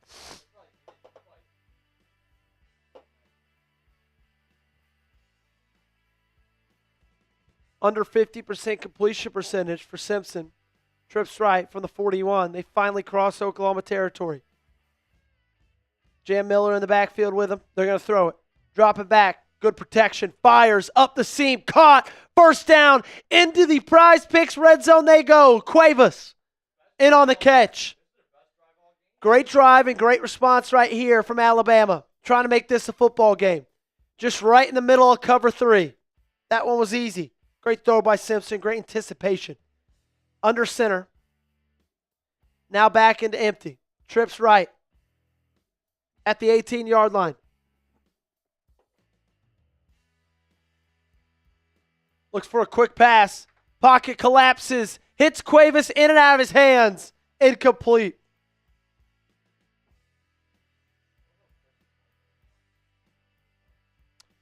Yeah, I wonder as well. He did go to school at Alabama. Got 2,200 watching. Good for them.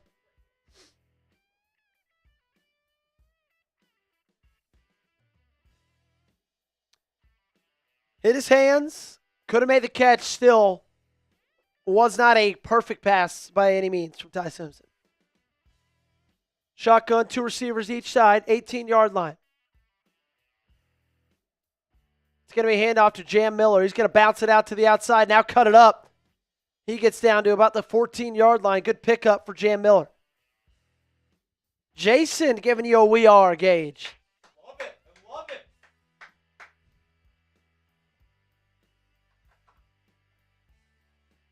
Another third down for Alabama. 73% scoring percentage in the red zone. 4th best in the SEC. They're not looking for 3 here, though. They're looking for 6. Trips right. Simpson shotgun, 14-yard line. Looks like that's Bernard in the backfield with him. Watch out for him out of the backfield.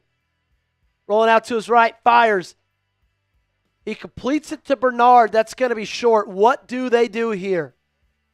They got it 4th and short, probably about 3 yards. They're in field goal range. Do they go? It looks like they're going to go for it. Will they actually snap the ball, or are they just going to try to get him to jump off sides? Kennedy Taylor's in the chat. Everybody say hello to my lovely wife, who's just now tuning in, hanging out with us.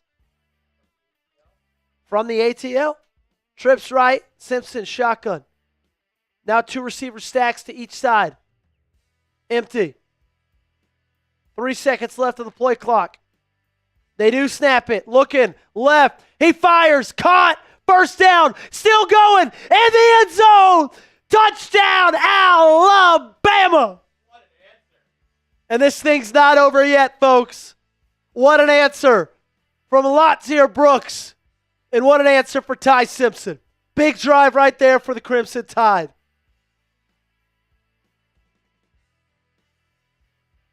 Wow, way to make a play. Brooks broke 3 tackles on his way to the end zone. Georgia saying, go Auburn or Eagle. And the point after is good. 17-7. Oklahoma still on top by 10. We're going to go to commercial break. There was a flag down there. I don't know what that was all about, but there was a flag. Wow, Gage. That was a big response right there by the Crimson Tide. Much needed. I think for Ty Simpson to get his confidence boost up because he looked terrible prior to that. Maybe we'll see a real ball game after this.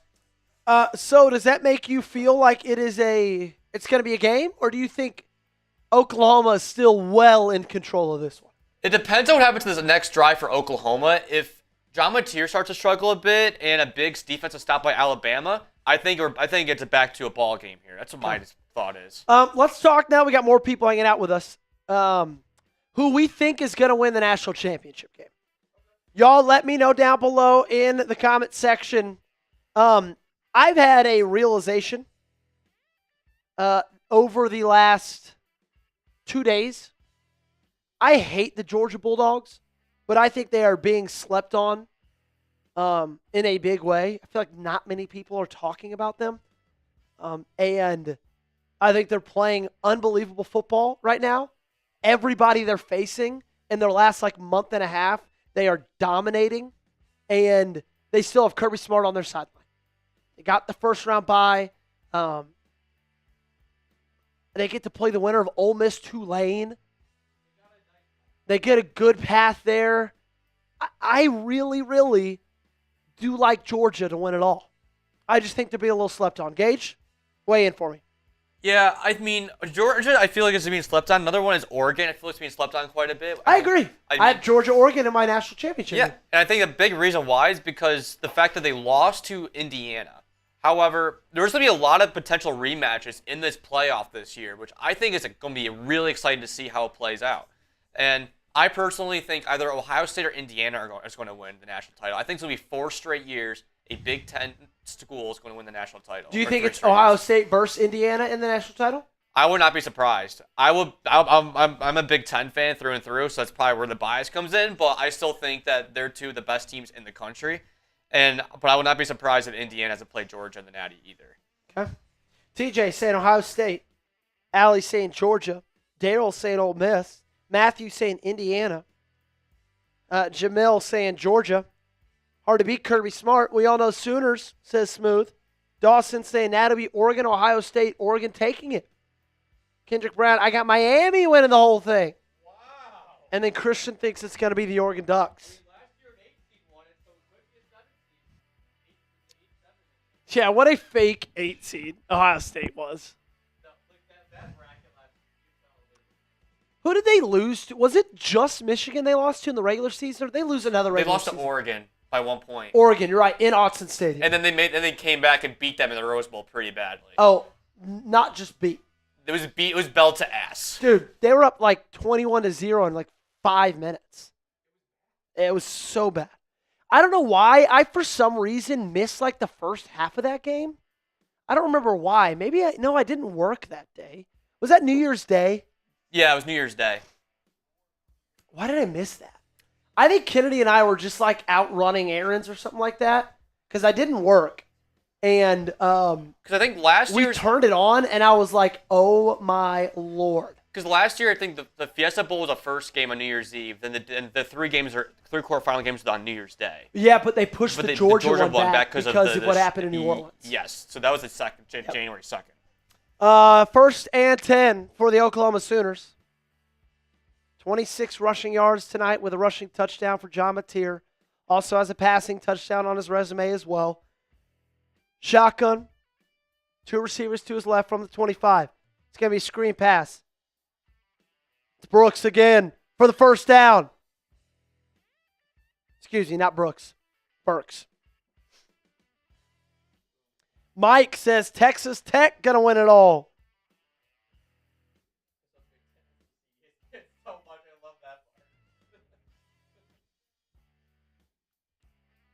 First and 10, shotgun, trips left. Deion Burks, 5 catches for him on 6 targets. We talked about Isaiah Sategna, and he's got a touchdown, but Burks has been the go-to guy for Mateer in that wide receiver room. Shotgun, QB power. Mateer patiently running, and he's got to pick up about 4 on that play before he gets brought down by Hubbard. Ooh, Miami and Texas Tech play spoiler. I wouldn't mind that. I think it'd be fun.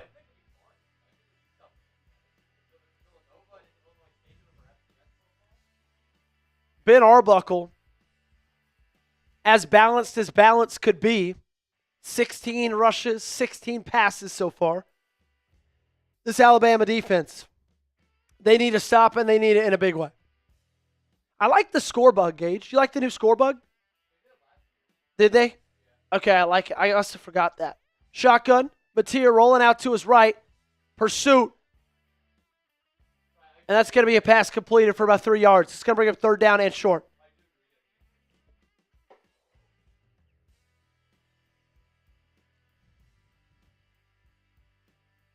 Third down and 3. Kane Womack's got to shorten up that Bama third down defense. They've been pretty shoddy tonight.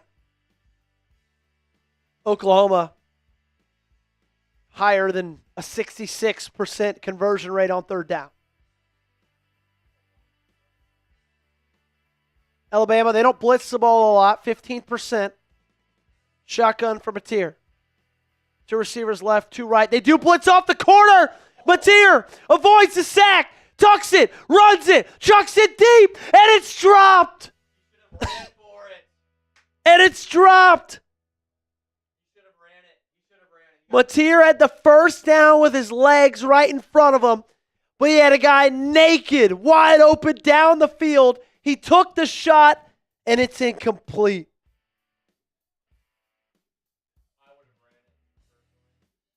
I don't think you would have given that up. That's 6. That's got to be caught.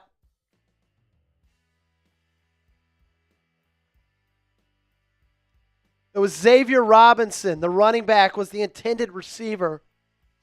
So that might explain the drop a little bit.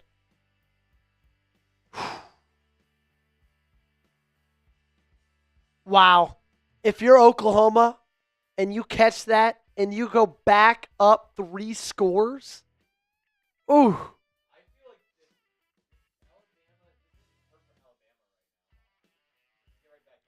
Appreciate it, Kelvin. Say it again.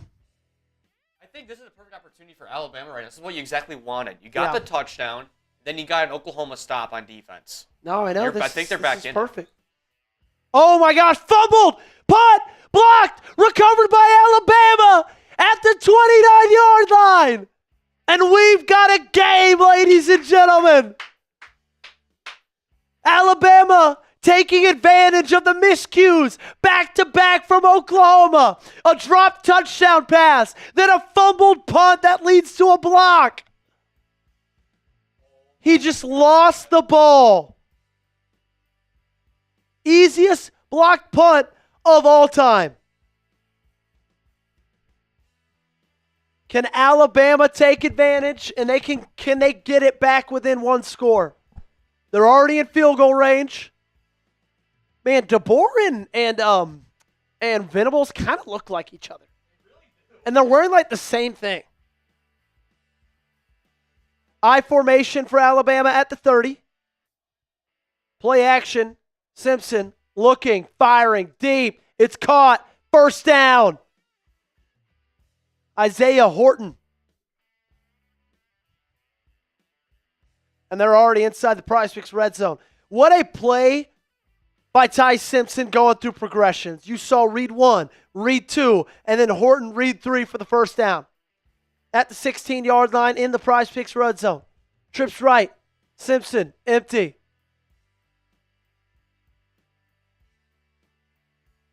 Let the clock tick a little bit. Sooners bring pressure. He's hit and dropped. He didn't see it coming. And he just took a shot right there.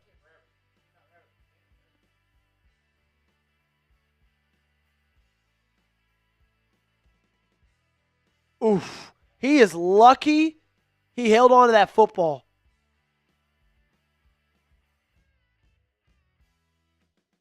It's going to bring it second down and about 16 yards. 17 yards, they'll say. Bernard in motion. Simpson in the gun. Miller in the backfield with him. 23-yard line. Quick pass. Simpson. Horton still on his feet. Back inside the 20. Down to about the 18. That's going to bring up third down and around 12. They don't need a touchdown here. Field goal would bring them back to within 7, but you took over the ball at the 30. You'd love to get 6 here over 3.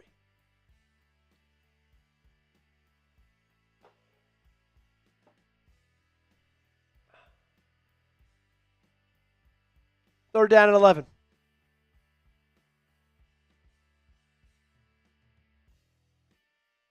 Norman rocking. Shotgun. Washington in the backfield with Simpson. Simpson. Blitz. Goes for the screen. Incomplete. Ty Simpson feeling the heat all night long.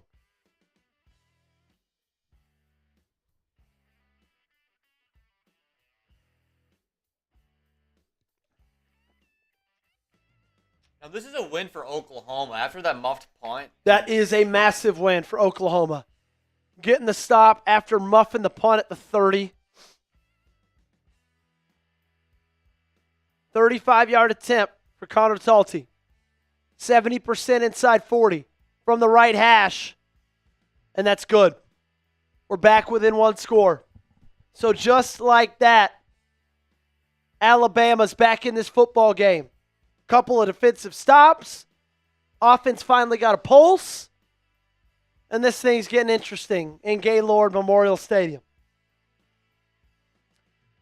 Just a reminder, Super Chat menu. Gage, you can change that bottom one to 100. And just say chug instead of boot. We are doing let's do an updater actually before we even show the Super Chat menu on the shot counter. I think OU is the only one in the lead. They are. OU up on Alabama, 1-0 in the shot counter. $5. Either shot from the Alabama glass or the Oklahoma one. $5 Super Chat. Put your team in the lead. Oklahoma or Alabama. Alabama could tie it up with a $5 Super Chat. $10 gets 3 on the counter. Any Super Chat will do your school cheer. 100 by halftime. Gage and I will do a chug race at halftime. See, I thought the first quarter went by much faster. Yeah. I mean, I feel like this game, it's what, kicked off at 7:10. It's 8:25. Hour 50. That's pretty fast for a college football game. College football game, those games usually take a very, very long time. And then can you show Super Chat Battle, Gage? If you don't mind, thank you. Believe Oklahoma is up on that one as well. 5-0.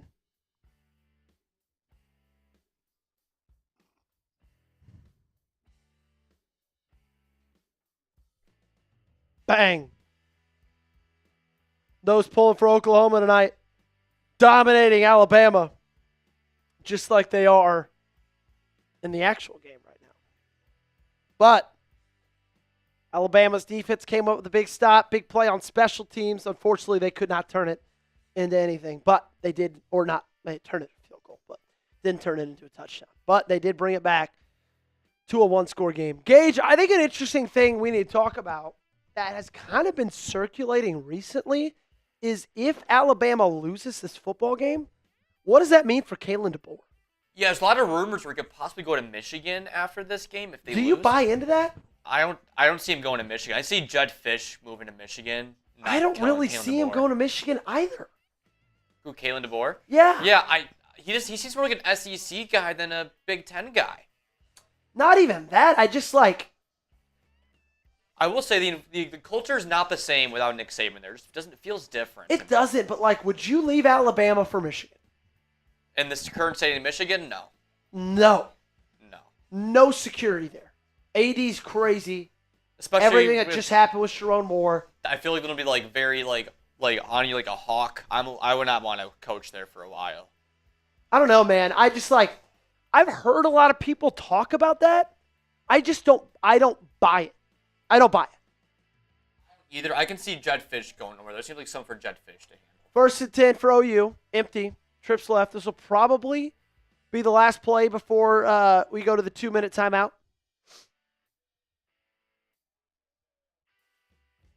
Bissell. 125. Sategna in motion. It's going to be a read option on the jet sweep. Mateer keeps it for 2. And that's going to take us to the 2-minute timeout. Oklahoma dominating yards, 205 to 100. Time of possession, they got a 7-minute edge there. They're better on third down, above 50%. Alabama's 1 for 6. Absolutely crazy. Allie says, I got a feeling Bama will tie it up. LD saying this is a good one. Yeah, it is a good one, man. It is. It was looking like it might not be a good one the first little bit, but things have really turned around as Alabama's kind of gotten to make a defensive stop, and they started doing something a little bit with the offense got clicking a little. See if they still got 2 timeouts. So if they can get a stop right here, they can make something happen with it. And they get the ball at halftime. Like if they go into halftime down 4, like if they get a field goal, oh my gosh, they'd have to feel great about that, man. Is it just me, or do you feel like momentum has started to shift? Momentum's shifted a little bit, but that's just because, like, I just feel like Oklahoma hasn't really had the ball in a while. Well, yeah, they haven't. I think there may have been some changes on the defensive side of the ball for Alabama that they've noticed. That's really been what's keeping them in this game right now. So DeBoer possibly to Michigan. Pete Thamel actually said something about that today. Let me go find it on social media. Yeah, I agree with you, Derry Bolden. He said that the drop pass messed up Oklahoma's momentum. Yeah, you're probably right. That's a great point. Yeah, you are probably right. Because if John Mateer would have ran, I know that you can't pass up that golden opportunity, him that wide open down the middle of the field for a possibility to get 6, but if John Mateer would have ran and got the first down, who knows what would have happened on that drive. Let's see. What did Pete Thamel say?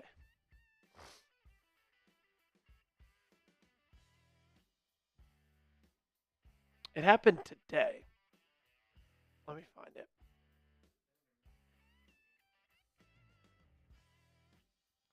Okay, here it is. Sources tell me, this is from ESPN, College Football Insider. He says, sources tell me that Michigan officials remain convicted that they want to attempt to hire Alabama head coach Kalen DeBoer. The result of tonight's game is going to factor heavily into that pursuit, as an Alabama loss would make the logistics of attempting to hire DeBoer much more tenable. So it feels like if they win this football game, they're not going to hire him.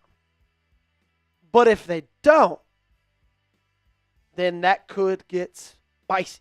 And if that's the case, who would Alabama go for then? Dude, I don't know. Because that'll be a massive hole for their football program. Well, that's the fun. Like, expected. I low-key hope it happens just because I would like to see as much. I like the chaos. Because I know my coach isn't going anywhere, you know? Yeah, must be nice, yeah. And so that's the thing is, like, it would just create chaos because then Bama would have to hire somebody. And then that person who loses their head coach would have to hire somebody. It'd be crazy. Shotgun, Oklahoma, 2nd down and 8 from the 27-yard line. Mateer dropping back. He's got time to throw. Fires, middle of the field. Little high, caught. Down at the 50-yard line. 1st down OU. Really, Mateer throwing the football has looked phenomenal. He missed that one pass. Other than that, he's looked great.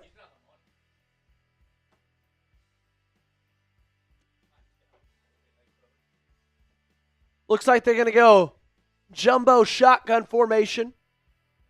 And then that's going to turn into trips right. Mateer in the shotgun, 49-yard line.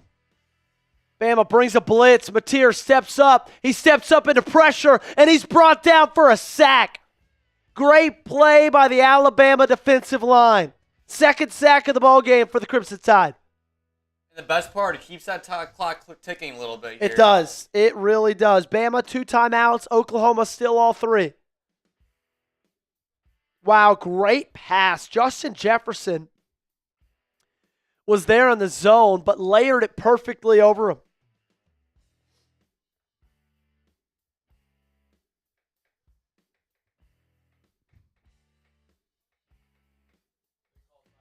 Seems like Alabama did call their 2nd timeout. So they've got 1 left. Minute 26 left in this first half. They would love to get the ball back in this half because they get the ball to start halftime. So they've got a chance to double dip. This is the middle 8 they talk about. Incredibly important part of these ball games. Last 4 minutes of the first half, first 4 minutes of the second. Bama showing blitz, doing their best Brian Flores impression. They drop out of it. It's picked. Alabama, interception, 20, 10, and it's a touchdown. We've got a tie ball game in Norman, Oklahoma. And the tide has turned. Oh my goodness. Bama's back in this football game. 17 unanswered from the Crimson Tide. And John Mateer makes a massive mistake. What a play call by Kane Womack. He put 6 on the line of scrimmage, simulated a blitz, and then right at the snap, dropped everybody back, and Mateer didn't even see it. That was crazy. It was Xavier Brown. Wow. I think Mateer thought there was going to be a little bit of a comeback or like a dig there. And the wide receiver just kept on running. It didn't matter even if there was a dig. Xavier Brown was right in the throwing lane. He's never had an easier pick in his life.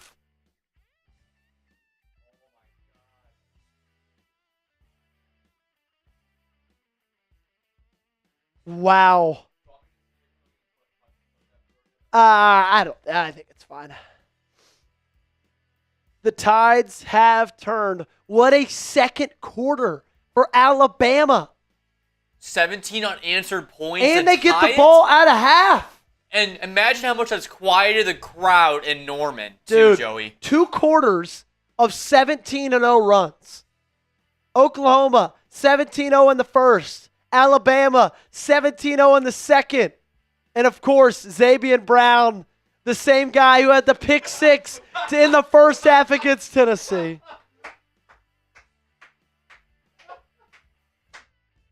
Horrible.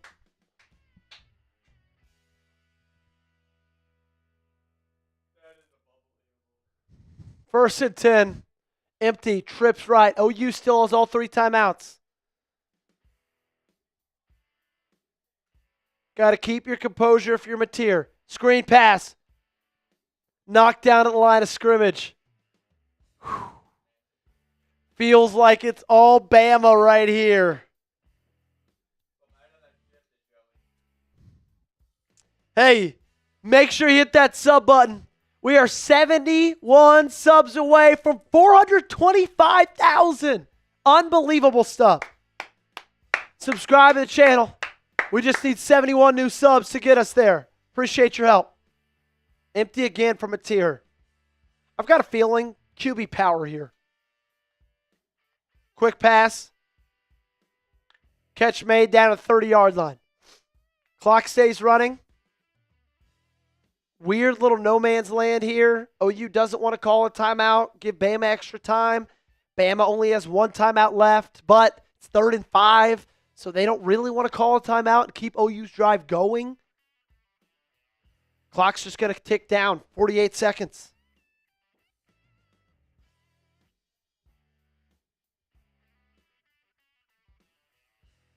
And Alabama is going to go into the locker room feeling like kings of the world after that second quarter. Defense made plays. Offense made plays. Special teams made plays. 28 seconds left. Mateer, he's just going to power it up the middle. Brought down. 24 seconds left. Bama's going to call a timeout. 22 seconds left. Going to use their final timeout. Getting a little greedy, Kalen DeBoer is, seeing if he can make something happen before halftime.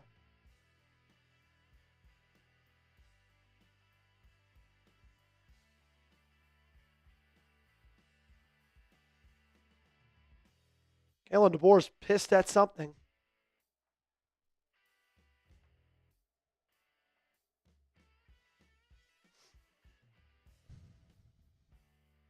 My dad just texted me, Brown does it again. Wow. I need to text him. You know the picture of Tennessee's offensive coordinator, like doing this? Oh, my God, yeah. From the press box? I need to send that to him. Was it a flag? Flag on Alabama.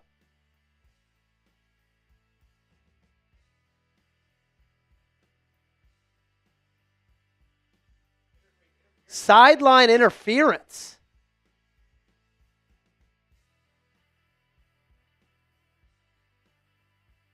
Sideline interference, flag on Alabama, keeps Oklahoma's drive going when Alabama was about to get the football back. It was 4th down. OU was about to punt it. Now OU still got all their timeouts, 22 seconds left. And 15 yards stacked on. That's a big, big, big swing right there.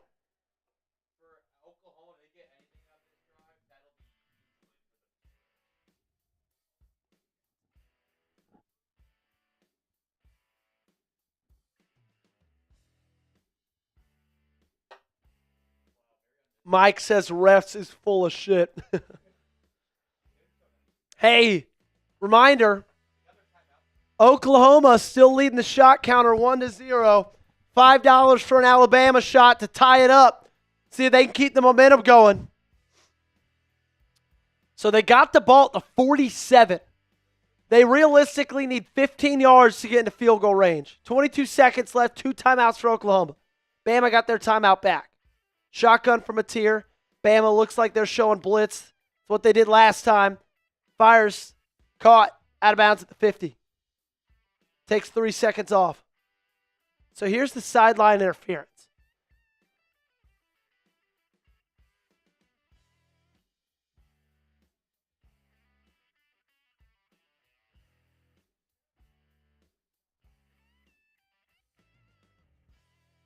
Wow, I would not want to be that assistant that got bumped into. Would not want to be that guy. Mateer steps up in the pocket, and he's going to get brought down at the line of scrimmage. Another timeout, Oklahoma.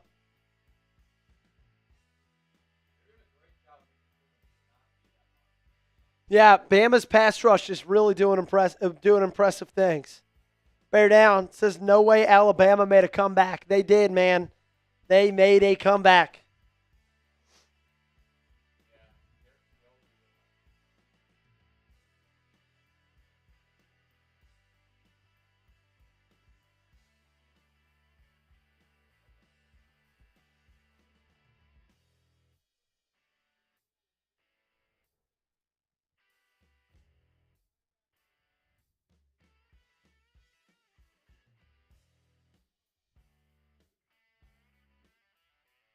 Wow.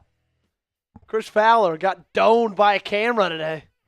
3rd and 10. Mateer in the shotgun. Play action. Looking to get 15 yards, getting to field goal range. Checks it down. Makes a man miss. Still going down at the 47. So unless Tate Sandell has a 63-yarder, he does not. And that's going to bring us to halftime.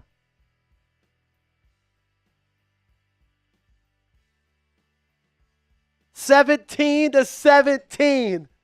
What an awesome first 30 minutes of football. It started off all Oklahoma, all Sooners, 17-0. Bama had 5 yards offensively. Then Bama put together a nice little drive. Touchdown. Defense made a stop. Special teams blocked a punt, field goal, and then a pick six to tie the ball game up.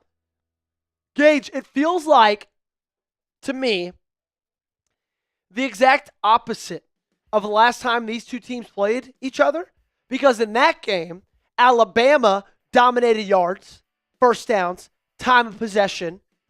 But Oklahoma just took advantage and created some turnovers. It's the exact flipped opposite here. It really does. And I think the big key difference from how the first quarter was to the second quarter was how DeBoer handled the defense. I mean, they started out, you saw John Mateer was able to run around and scramble outside around the pocket a lot. But I think the key drive was the one where John Mateer had that man wide open. He missed him. Yep. I think that was when he didn't miss him.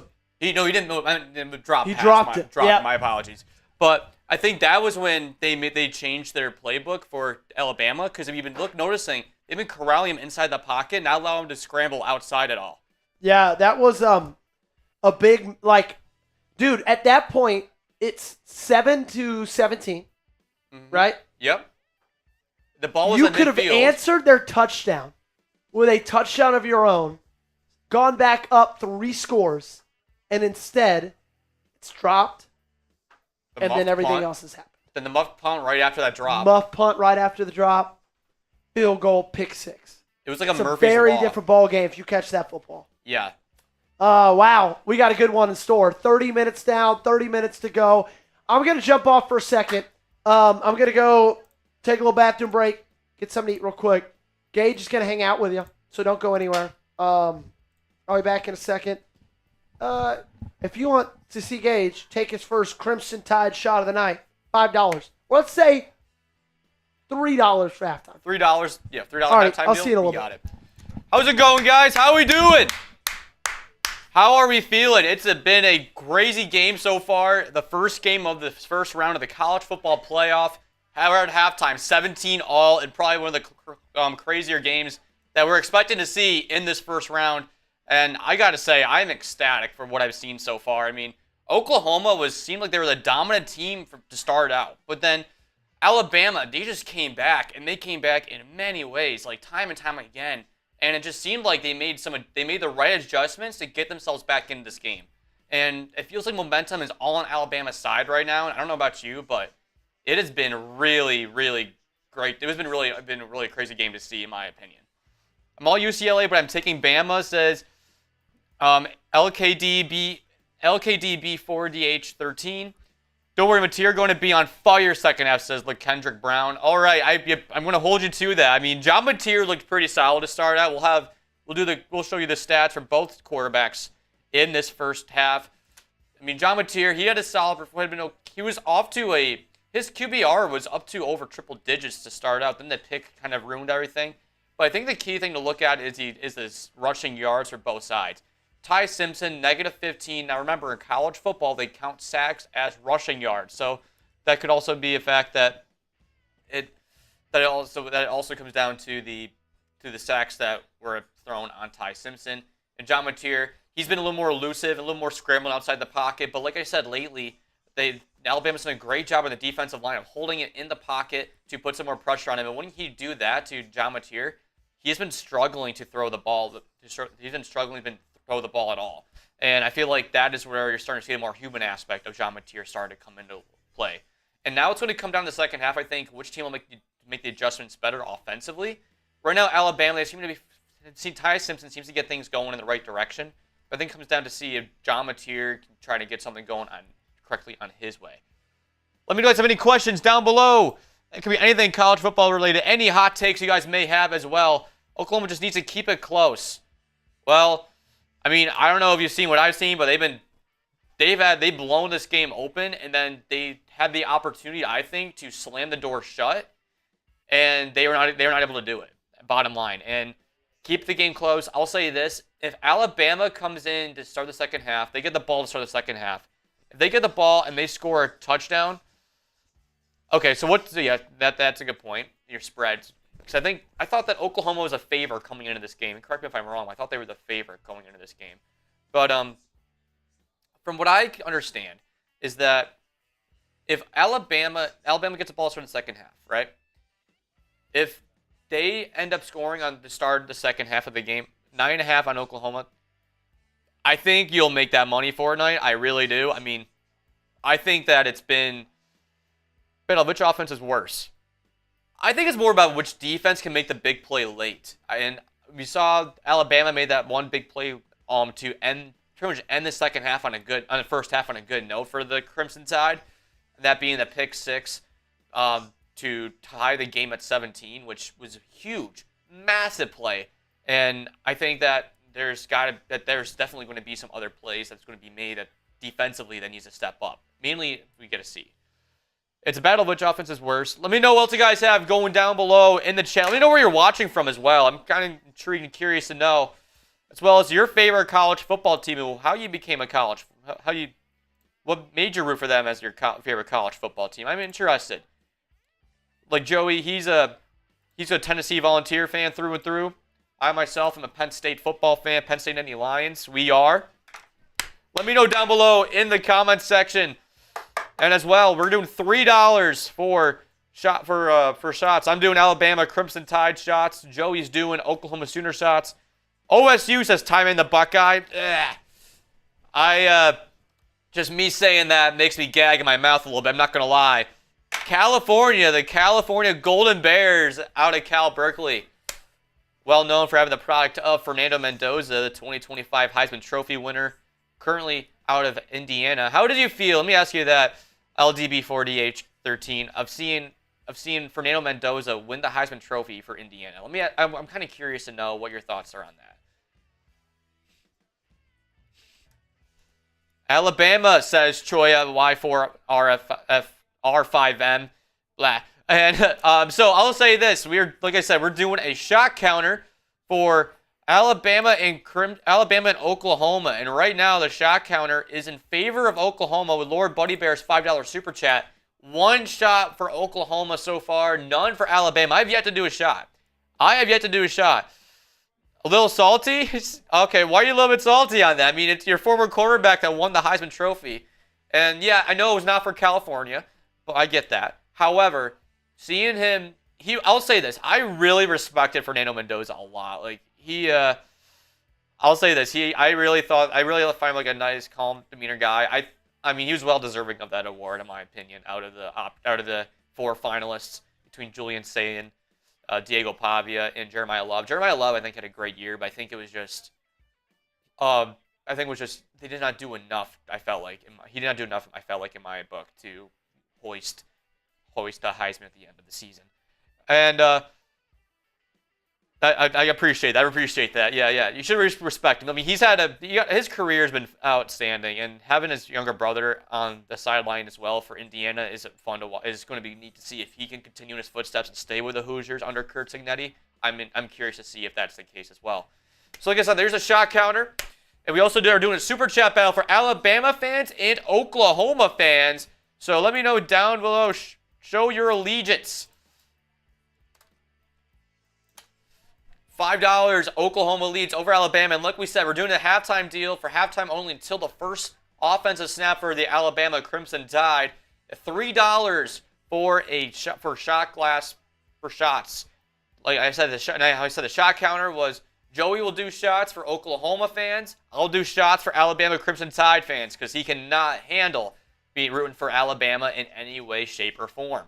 So if you guys want to, hit that $sign below, $sign icon down below, and that'll give you an option to send in super chats, which will go to help support the channel and help us grow. And it'll help us have more producers and have more hosts and have more channels for you guys, possibly more college football channels down the road, possibly more NFL channels down the road, just to help expand our brand for more fun for you guys to have. Like I said before, we in Germany and Europe in general had first access to college football over the Notre Dame broadcast in the 90s on the Super Channel that later became NBC Europe until 2004. Since then, Notre Dame fan. All right, Christian Malley. Yes, so Christian Malley, if you guys don't know, he's from Germany. He's a massive Packers fan as well. He's a part of the Packers Report with Joey and I when we host, so he goes on our watch parties there. And I'm assuming, are you going to be there for us, Christian Malley, come tomorrow night with Bears, Packers, NFC North showdown on the line? I'm excited for that. Let me know if you're going to be tuning in with us on that game. And like I said, so we're doing a big super chat battle. And also, make sure you subscribe to the channel as well. I mean, we're inching in closer and closer to another massive milestone here at Chat Sports on our main channel for 425,000 subscribers. And we're 67 subs away from that milestone now. So if you know anybody if it's your first time tuning in, welcome. We love having you guys here on the channel, here on Chat Sports. And let us know. Great to hear, Christian. Great to hear, Christian. And let us know, and make sure you hit the subscribe button so that way it supports us. And like I said, it helps send more people our way, and we get more able to produce more content for you guys and have more of these fun watch parties. We're having watch parties throughout the entire college football playoffs. We're having 3 tomorrow as well. We're having the one for Oregon, James Madison, and rumor has it, possibly on our new Oregon channel tomorrow for the Oregon Football Report. Penn State fan since the 70s, but you already knew that. Yeah, that's true, Dad. That's true. That's my dad right there. C. Kilborn, tuning in. And also, like I said, make sure you subscribe. Make sure you tell a friend about us. We'll, like I said, we'll have college football playoff watch parties throughout this rest of the season. And who knows, maybe we'll have one more later on in the regular season as well. Ready to get back into it, Joey? Let's do it, man. Let's have another great half of college football. I'm excited. This is probably one of the better games. This is probably a great way to start this year's college football playoff, in my opinion. I don't know about you. It's great. What was the Friday night game last year? Notre Dame. Yep, which would turn out to be a blowout. Not a good game. Because Jeremiah Love had the Penn State SMU. SMU was the early game. Yes. And then what was the 3 o'clock game last year? I think it was Texas-Clemson. Texas-Clemson, you're right. Because then after that, Tennessee Ohio State was a late game. Yep. Because I had a NFL game. I had the Ravens game at like 3. Ravens played at 3 o'clock. So then right after that game, I rushed home to watch the Tennessee game, and then I was like, dang, I should have just not even watched it. And correct me if I'm wrong, but I think the closest margin of victory from those first 4 first-round games was probably the Penn State SMU game. I think it was Texas. Or Texas-Clemson. It was one of the I think the average margin of victory last year in the first round was like 19.5 points or something like that. It was bizarre. Yeah. I don't think they were going to get 19.5 points in this game, though. I don't think so. Thought we maybe were after the first quarter. Okay, Gage, let's go through our, speaking of the first round, predictions for this first round. If we've got a little more time, we're coming back from a commercial break. I think we'll have enough time maybe to a breeze couple more through minutes to do it. It is a college football halftime, and those typically are much longer. Tomorrow at noon, we got Miami A&M, and then at 3, we got Tulane Ole Miss. And then at 7:30 Eastern, we got JMU Oregon. My first round picks. Wow. First one looking pretty good. That's looking pretty solid. Not going to lie. There's a little more defense. 24-23, Alabama wins. That's my pick for tonight. My pick for tomorrow morning, A&M wins 30-17. I think they win by 2 touchdowns. Just about. Ole Miss 42-14. Oregon, not JMU. Oregon over JMU 51-17. Yeah, meanwhile, me and you differ in the two big ones. We do. Yeah, what you consider the big ones. Yeah, I say I have Oklahoma winning 24-21. It could happen. Just two safeties. It's still two safeties and a touchdown for Oklahoma. That's all it needs to happen. Miami winning 27-24. Okay, so I think it'll be a close game. I think they'll squeak this out with a late game touchdown to seal it. And Ole Miss, I think they'll win by 12. I wouldn't be surprised that game they win by single digits. I'll point that out right now for you, Joey. I know that you and I have disagreements on that. And Oregon, like I said, Austin Stadium at night. Or no, that's a noon game, or is that the night game? As the 3:30 game. That's a night game. That's a night game. Yeah, night game in Austin Stadium. I don't want to experience it, so it's going to be Oregon winning, unfortunately, and they'll move on. I feel like unfortunately, I want those G5 teams to at least to show they belong. That's all I want. Unfortunately, Gage, I don't think they're going to do that, but that's okay. Who knows? Hey, FCS playoffs do it all the time. So does D2 and D3, so why not FBS? There's less of a gap between the top of the FCS and the bottom of it. You'll be surprised how wrong you may be. They just had the Ivy Leagues in, and Harvard got blown out by Villanova in the first round. So you don't think there's a less of a gap in the top and bottom of FCS than FBS? I don't think there is. Gage, yes you do. I do not. Yes you do. I do not. No way that you actually feel like the gaps are closer between Georgia and Kennesaw State than there are between the top of the FCS and the bottom of the FCS. You can't compare Kennesaw State. They just won the Conference USA Championship this year, and they had won 10 games on the season.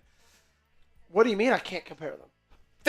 They were just won 10 games. Okay, who's the worst team in the FBS? All right, UMass. Okay, so you think there's a closer gap between Georgia and UMass than there is top of the FCS and bottom of the FCS? Yes. It's North Dakota State, Mississippi Valley State.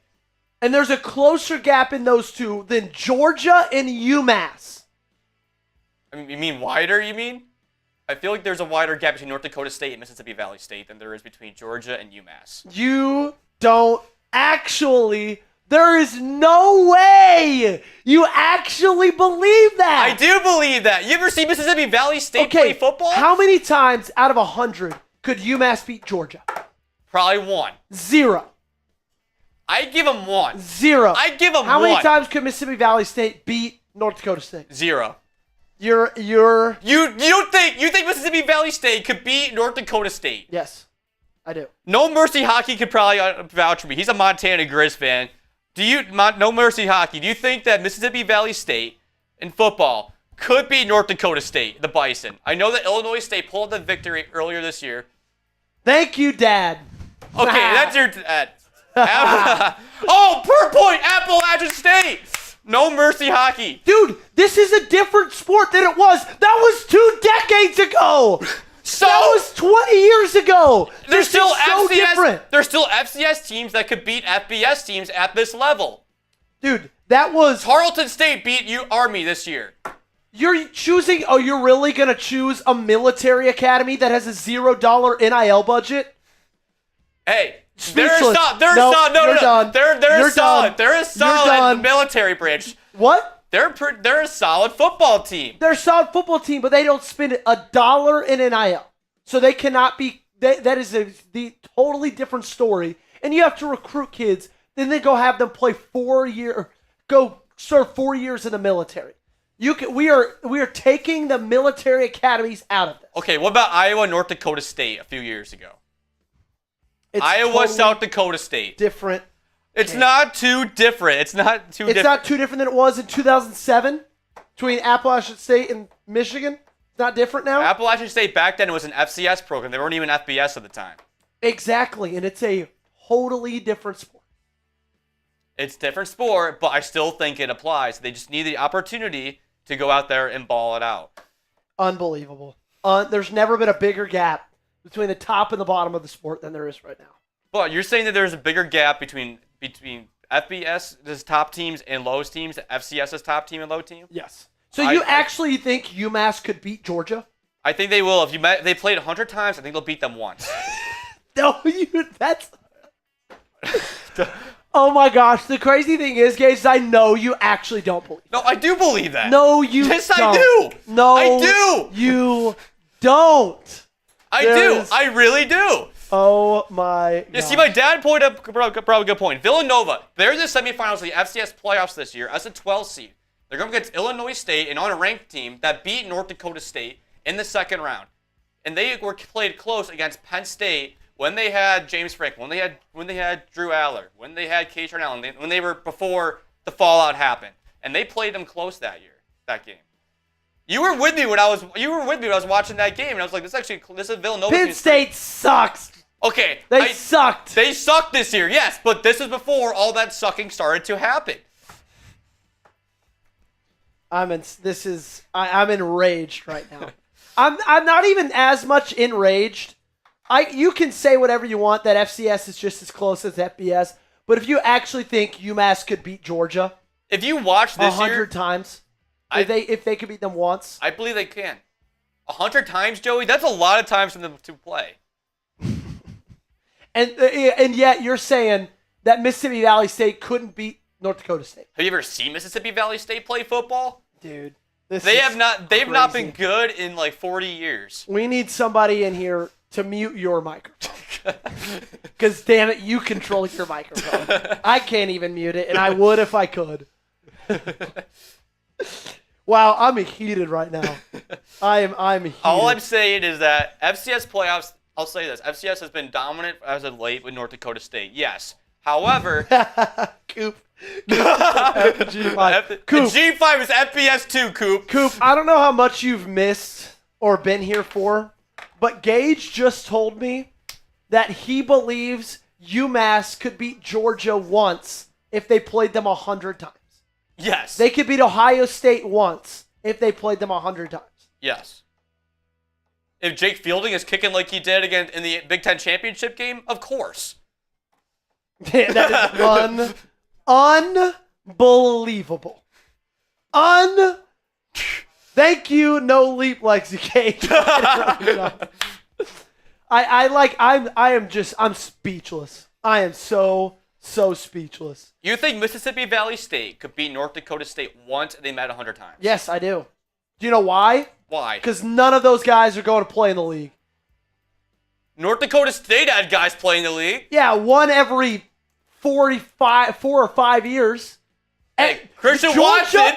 Georgia and Ohio State will have 20 NFL players on that roster playing a team in UMass that I bet UMass has 0 NFL players right now.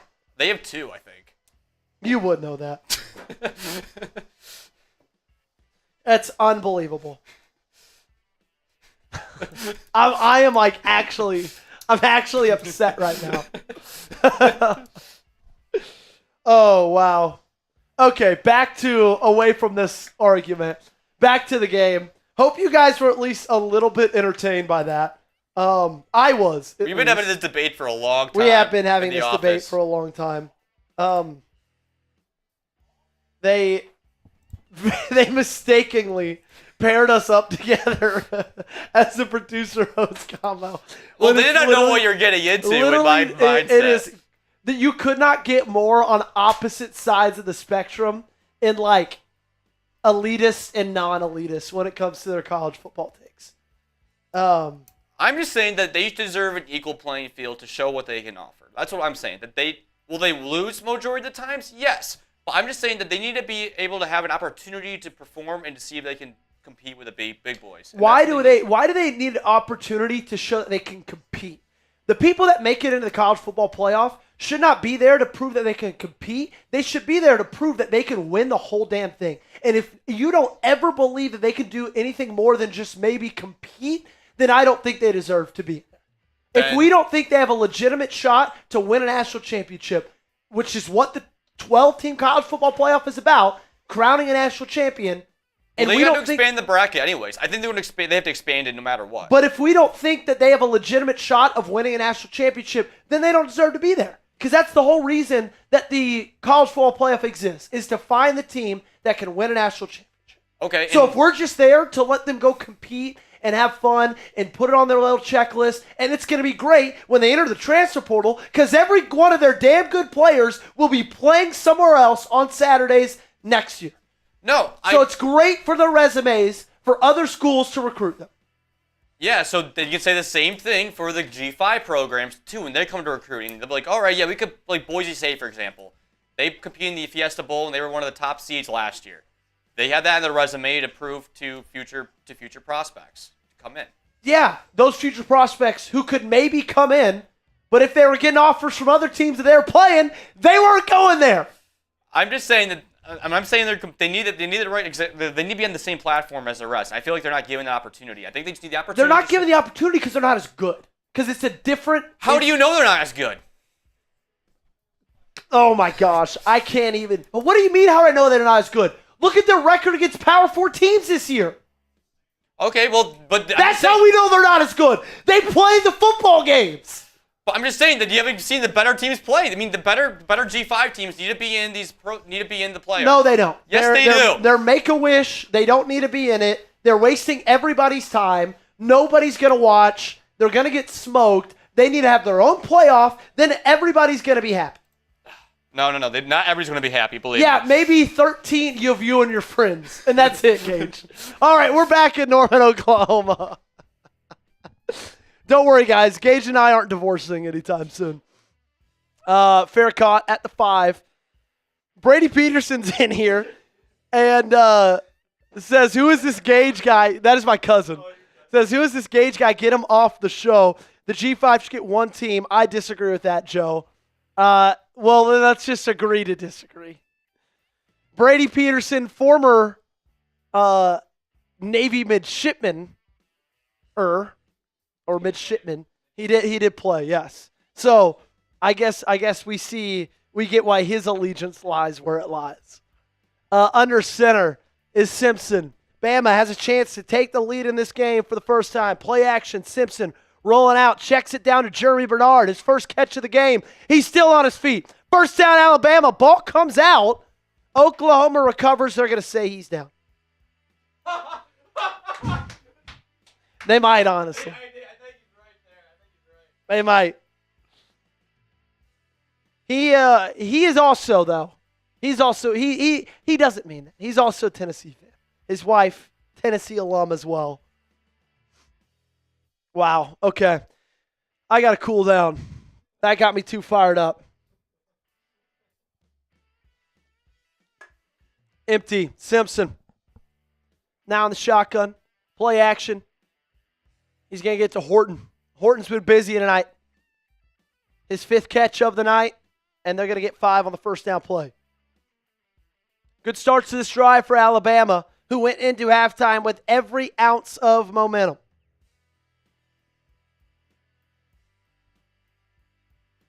Shotgun, Simpson. Trips, bunch right. Tight. 41-yard line. Kill. Audible.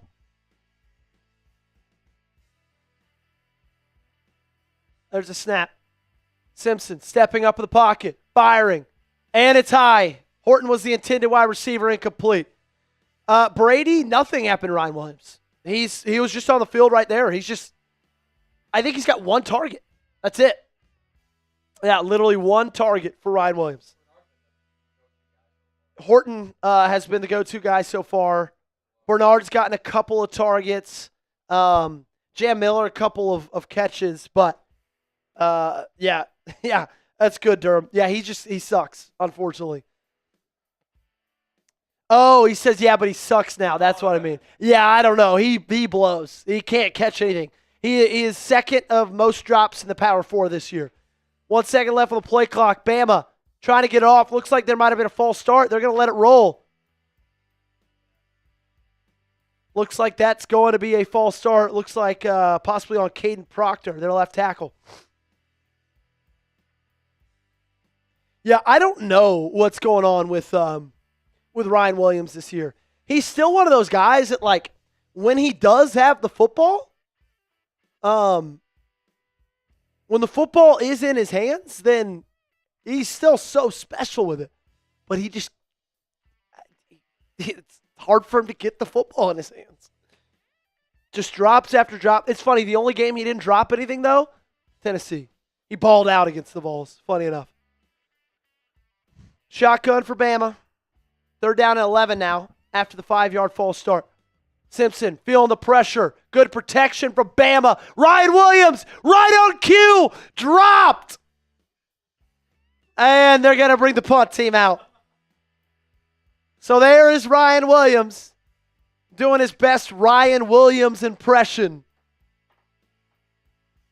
And that ball's going to hit the turf.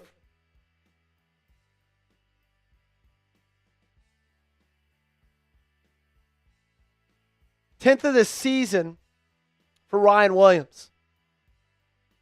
A guy who, like we were talking about, if he would have entered the draft last year, he would have been a first-round pick. I don't know, man. The junior season's going to mean a lot for him.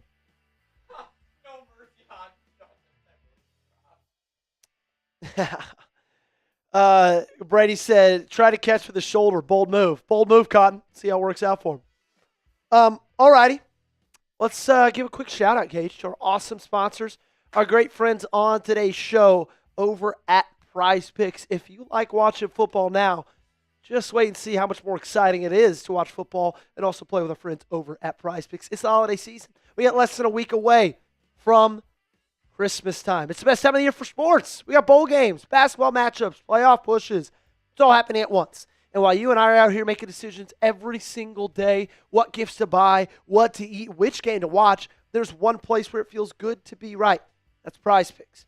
Prize Picks now is early payouts. If your lineup gets off to a hot start, you may now have the option to cash out those winnings before the game even finishes. On Prize Picks, how you play is up to you. If you want flexibility, choose Flex Play, where you can get paid even if one of your picks misses. And if you want the biggest payouts, go for the Power Play. No matter your play, Prize Picks is a great way to put your takes to the test. Here's my Prize Picks lineup for tonight's game. I took the more on Tate Sandell, 6.5 kicking points. Right now he's sitting with 5 or 4? 5, so that one's not looking bad. One that is looking bad. I took the more on Ryan Williams, 39.5 receiving yards. Right now he's at 0. I also took the more on Ty Simpson, 1.5 rushing yards. I believe he's sitting somewhere around -12. A lot of work to go for the Bama boys. But regardless, you can fade my picks. You can tail my picks. Just make sure you do it with our friends over at Prize Picks. Download the Prize Picks app today. Use code CLNS to get $50 in lineups after you play your first $5 lineup. That's code CLNS to get $50 in lineups after you play your first $5 lineup. The link to this promo is in the comments and description of today's video. Prize Picks, it's good to be right. Who is your favorite college football team? Let me know down below in the comment section. Braid's asked, will he transfer? You've heard rumors he's going to go to Texas? Interesting. Yeah, I would not be surprised if he transfers. But also, like, dude, what's his market? That's the thing. It was much higher last year, obviously. Like, would he be able to get more than he's getting right now from Alabama? Probably. Maybe. I don't know. It's an interesting question. Say it again. Dude, people will take shots. Like, Isaiah Bond got a bag from Texas. I was never a massive Isaiah Bond guy. Like, there would be schools like a Texas Tech, like an Ohio State. Ohio State's going to lose Tate and Jeremiah Smith. Yeah, he would get a bag. Yeah, they do. He would get a bag. I wonder how much. Like, Gage, find out how much he's making this year for me, if you don't mind. Thank you. First and 10 for Oklahoma. Tight bunch left. Shotgun from Mateer. Handoff. And they're going to pick up 5 yards on the first down carry. Nice physical run from Oklahoma. Torrey Blaylock been good this year. Makes over 1.8. Yeah, he'd get 2 million. 2.5 somewhere probably. Just off of name value alone. Second down and 6 for Oklahoma. It's been a quiet second quarter for them. They started off hot, 17-0 run to start this game off. Someone pay him Smith. Jeremiah Smith is coming back. They're just losing Tate. Play action. Mateer steps up in the pocket. Almost picked off. In and out of the hands of Burks. Incomplete. Third down and 6. Alabama over 50% complete or conversion percentage on third down. Let's see if they can keep that trend up. Yeah, Jeremiah Smith is coming back. That is correct. Just Carnell Tate's going out. Dude, Jeremiah Smith, is he going to be a top 4 pick in the 2027 NFL draft? Dude, that kid's a freak. I love him. Even though I do not like the Buckeyes, I like Jeremiah Smith a lot. Empty for Oklahoma. 5 for 10 on third down. Trips left, 2 receivers right. Mateer off his back foot, dropped again. Sategna, the ball was behind him, and that's going to be a 3-and-out for Oklahoma. Brady said he's not that good, overrated. Ooh, I disagree. I do think that Carnell Tate's also amazing. Carnell Tate, almost a Tennessee Volunteer. Fun fact. Mateer panicked with the pressure on that one. He threw it, not even off of his back foot. It looked like a Tebow jump pass. Like he was suspended in the air. Punt is away. Great punt. It's caught at the 20-yard line. Taken to 24. Maybe a late hit there by Oklahoma. They do throw the flag. They're going to tack on an extra 15.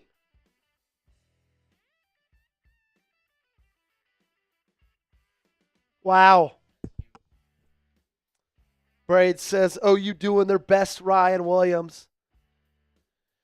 Brady Peterson, number 1 team in the country in our Peterson Cousins dynasty, plus Luke. He's taken Vanderbilt. Took him to a national championship last year. They're undefeated this year.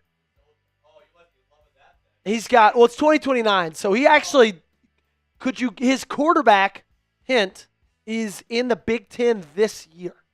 So think young Big Ten quarterbacks.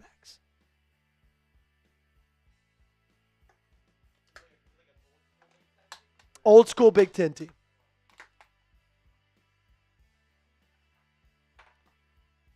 So they do tack on the 15. It is Bryce Underwood. He's in Nashville, Tennessee in the year of 2028 in our dynasty. If you love college football, hit that thumbs up button, ladies and gentlemen. 45 likes away from getting to 200. And we got almost 600 people watching with us. Yes. He's not wrong. He's not wrong. I just think it's the craziest thing ever that, not to bring it back up, that you say UMass could ever beat Ohio State. So then why don't you feel the same way about Mississippi Valley State and North Dakota State? And what's UMass? Are they not that? UMass is good? Somewhat relevant? This is FBS. We're talking the difference. Oh my gosh. UMass couldn't beat UConn. I agree with TJ. I'm not having this argument again. It's over. Lisa says Ohio has so many good players. CJ came from Ohio. Jeremiah, who will probably be a Hall of Famer. Josh Downs. And lots of others. 40 likes away from 200 likes on today's video.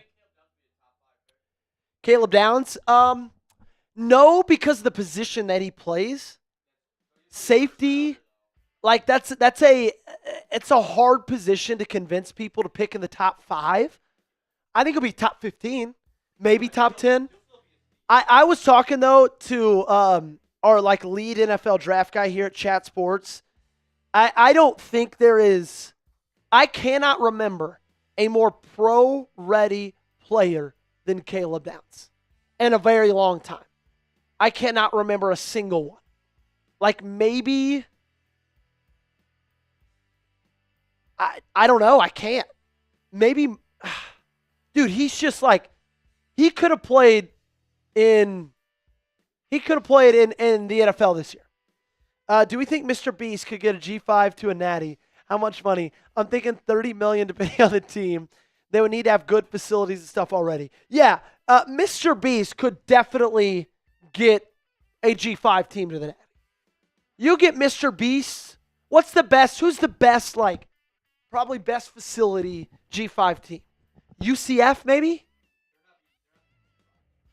Oh, yeah, they're in the Big 12. USF, maybe? Boise, yeah. But the thing about USF is you could already have great home state recruiting. If you let Mr. Beast take over the Bulls down in South Florida, dude, they got great facilities, great recruiting state. They could really crush it. Trips left, pitch. And he's breaking tackles. He's got the first down and more. Down to the 30-yard line, first down, Alabama. 29-yard pickup for Daniel Hill. Memphis, yeah, that could. They could do some good recruiting. North Texas could as well. Trips right. Simpson in the gun.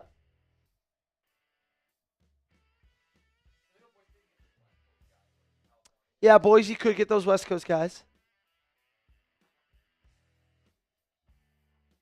Changing the play at the line of scrimmage. 5 seconds left on the play clock from the 30. OU bringing 5. Simpson just sails it. Brooks was the intended receiver.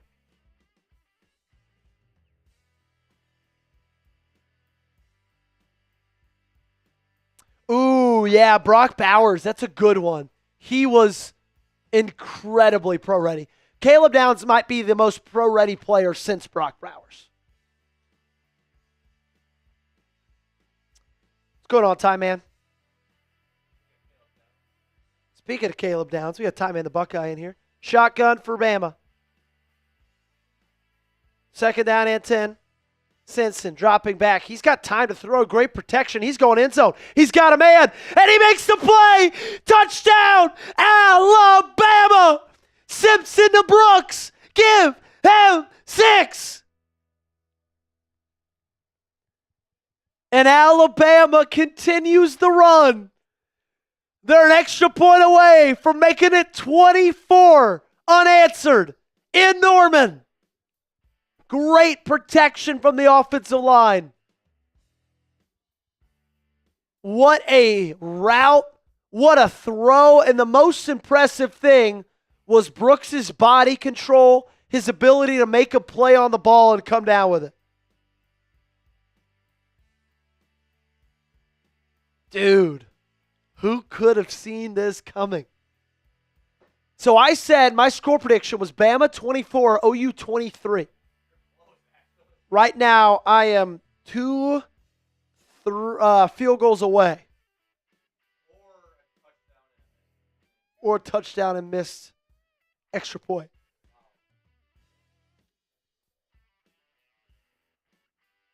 What a corner out. Latsier Brooks.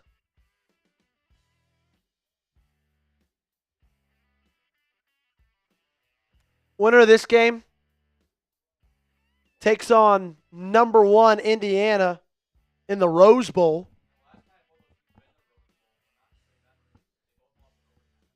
Alabama lost to Michigan. Indiana lost to... Oh, you're saying last time Oklahoma. Okay, gotcha. Yeah, Oklahoma lost to Georgia. Was that last time they were in the Rose Bowl? Baker. Who was their quarterback for that game? I mean, for Georgia. Was it Murray? Was it Aaron Murray? Nick Chubb, Sony Michel. Dude. And then Oklahoma had Hollywood Brown. CeeDee Lamb threw a touchdown pass in that game. Mark Andrews was on that team. That was an unbelievable game. John Mateer going to have to make a big drive right here. Big response from the Oklahoma offense. Can Ben Arbuckle make it happen? Shotgun. Sategna in motion. 2 drops from wide receivers on that last drive. Mateer going to keep it, and he's dropped. Sacked. Loss of 6 on first down. Wow.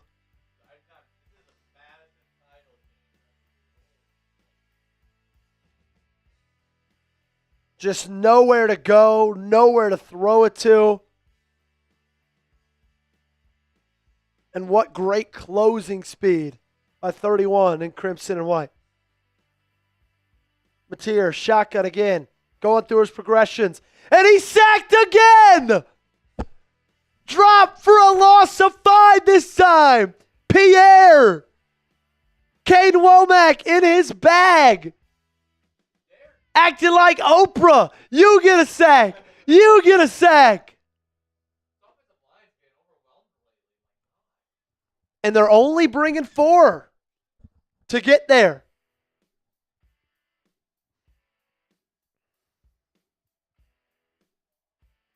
Three sacks for the Crimson Tide, 2 of them on this drive. Mateer checks it down to Bullock. And that's going to be a gain of 10, but does not matter when you're facing 3rd down and 28. Wow. Alabama feels like they are taking over this ballgame. If they score right here, go up 2 touchdowns with an Oklahoma offense that outside of this first quarter statistically had struggled over their last 7 weeks of this season. The punt is caught at the 30, return to the 37. Bama's going to take back over. Their offense found the end zone last time, and then their defense came out and made stop and 2 sacks.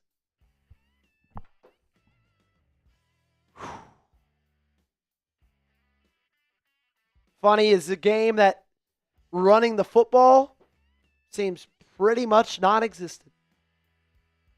3 carries for Jam Miller, 11 yards. 9 carries for Torrey Blaylock. 2.9 a carry, just under 30 yards.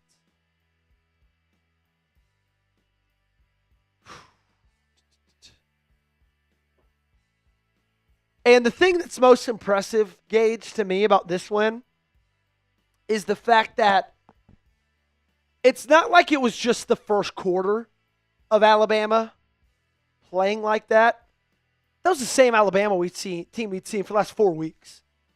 So it felt like, dude, there is no way they're going to be able to get themselves out of this hole because that's just the same team we'd seen for last month.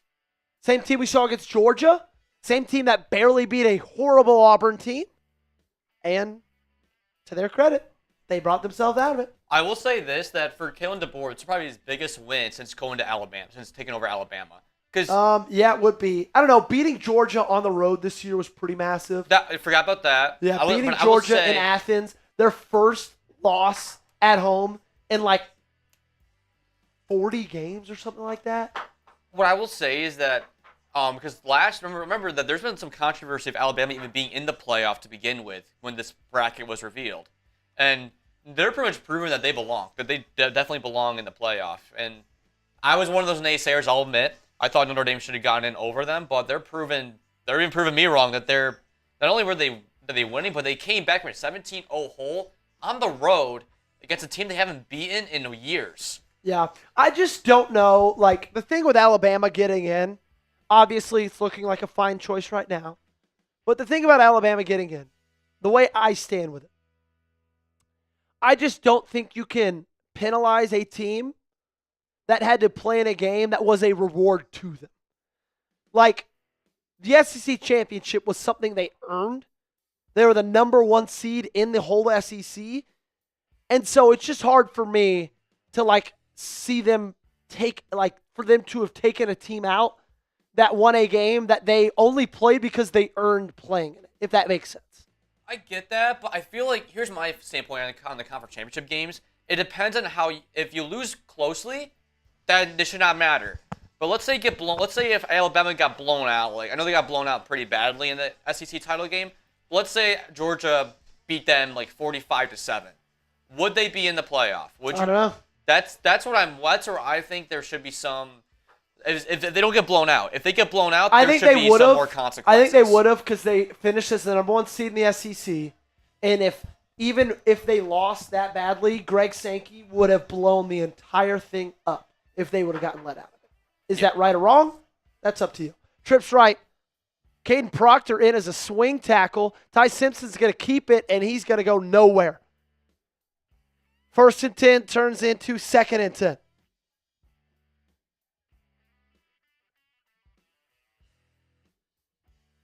Continuing to not be able to run the football. Gage, you might get me a CZ. A Coke Zero, if you don't mind. Thank you.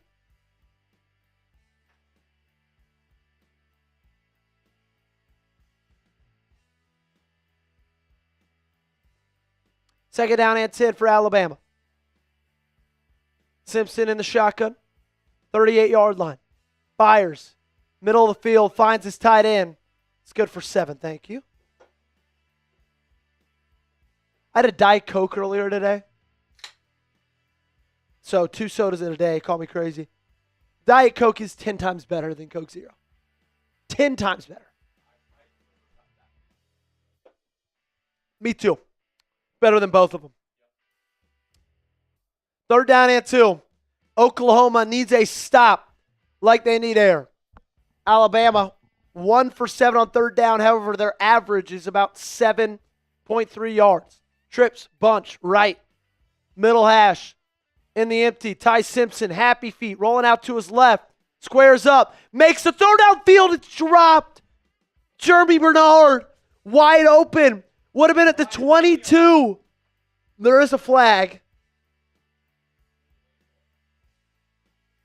Flag's down near the line of scrimmage. Let's see what they call here. Holding defense. 1st down, Alabama. Dude, how do you drop that if you're Germie Bernard? He was on his knees, pause, and it came right to him. They're spending way too much time with Ryan Williams, bro. What a play by Ty Simpson. He was all open, too. Oh, my gosh. So fresh set of downs. Kill, audibling their play. Trips right. Bernard now in the backfield with Simpson. He's going to get the handoff, and he's not going to go anywhere. If you ask yourself, why aren't these teams – oh, my gosh, I almost just fell.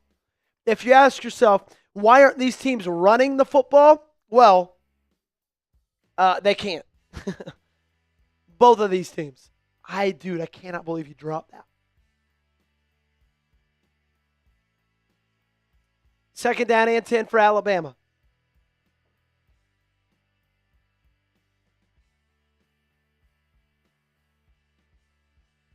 Trips bunch left. Miller now in the backfield. Motioning out to the right. Simpson going to go middle. Little 5-yard sit for Brooks. They get half of it back. Bama still 1 for 7 on converting on 3rd downs. They're averaged about 7 yards here. They've got 5.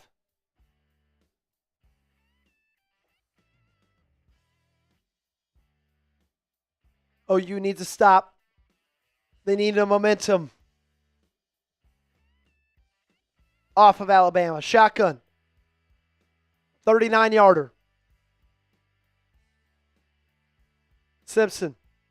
Stepping up in the pocket. He's going to tuck it. He's going to run. He's got the 1st down and more. He's still going. Down to the 25-yard line.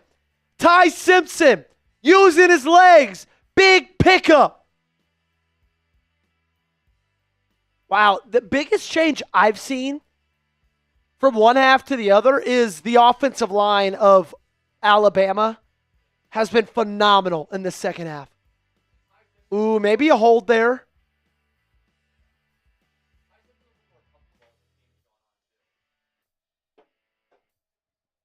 Simpson in the gun. Miller in the backfield with him as well. 26-yard line, well in the field goal range here.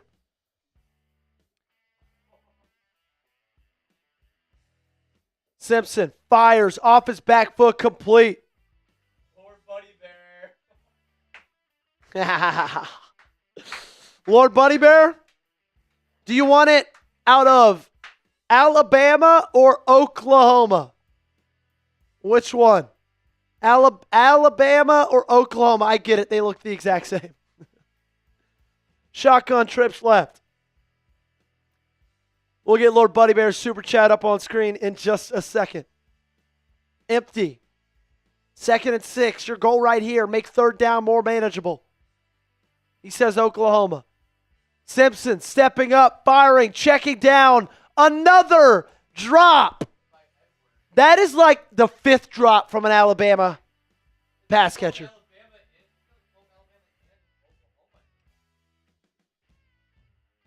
All right. Here we go. From the Oklahoma boot. Cheers, Lord Buddy Bear.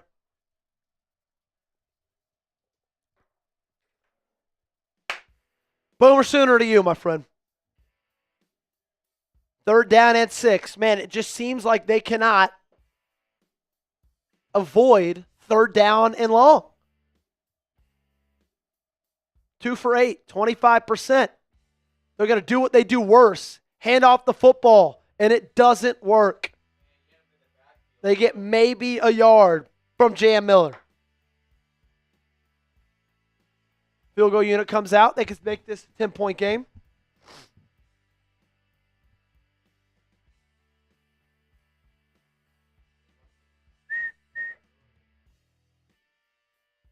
Also, you know what's something that's funny?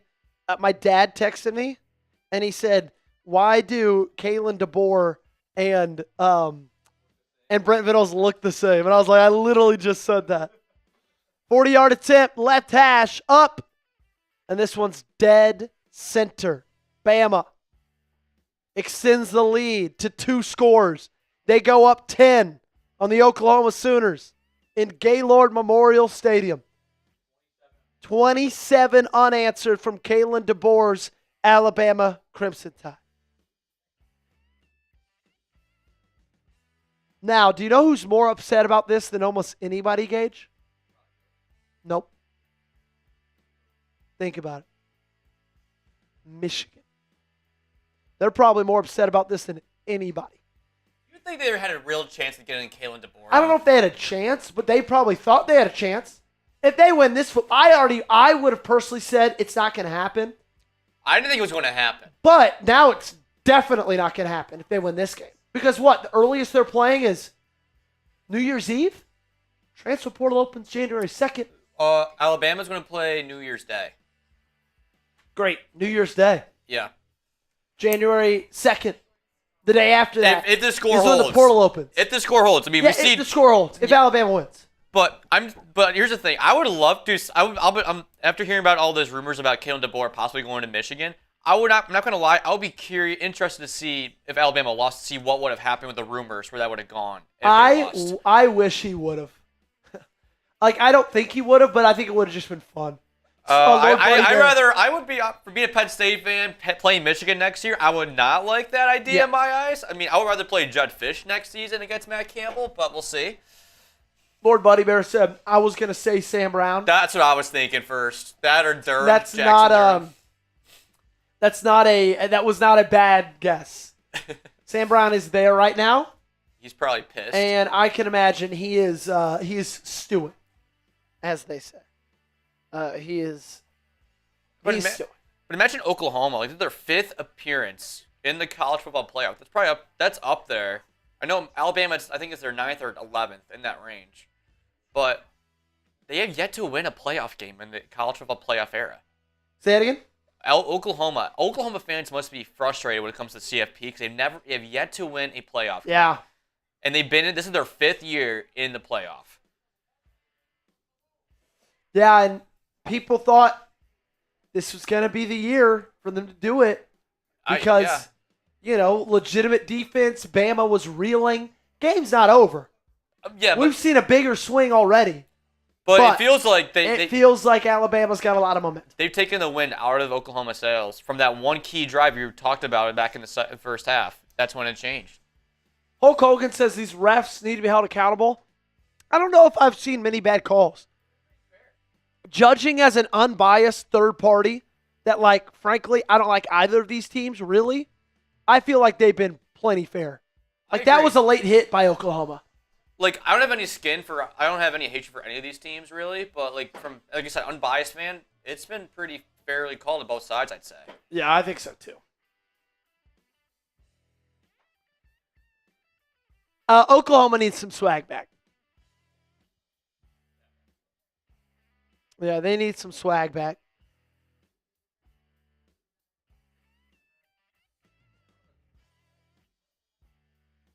John Mateer trots out. They'll take it over at the 25-yard line. Hey, make sure you guys subscribe to the channel. We are like just over 50 subs away from getting a massive milestone, 425,000 subs. Crazy number. I need 57 people to subscribe and get us there. Empty for Oklahoma. Mateer looking right, stepping up, going to use his legs. Good call by him. He'll slide down just beyond the 31-yard line. Weird spot. Okay, that wasn't the spot. Second down and manageable for Oklahoma. Bama looks like they're bringing blitz. Mateer wants to change things at the line. 4 minutes left in the third.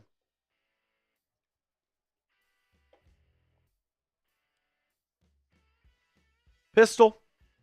Blaylock in the backfield with him. Mateer, QB power. They call his number again. He tripped, it looked like. They're going to mark him short. Third down and 1.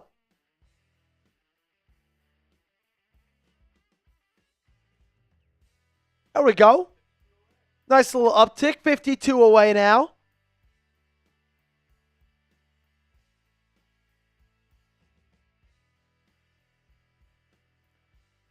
Third down and 1. Shotgun for Mateer. 2 receivers right. 2 tight ends to his right as well. It's going to be another QB power up the gut. He's got it this time. Depends on where the spot is. I think he had enough. They do say he does.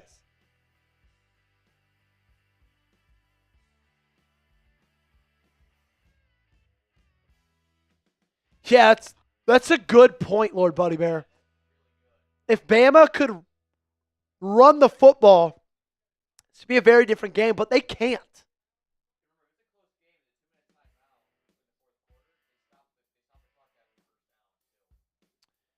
Pitch to the right.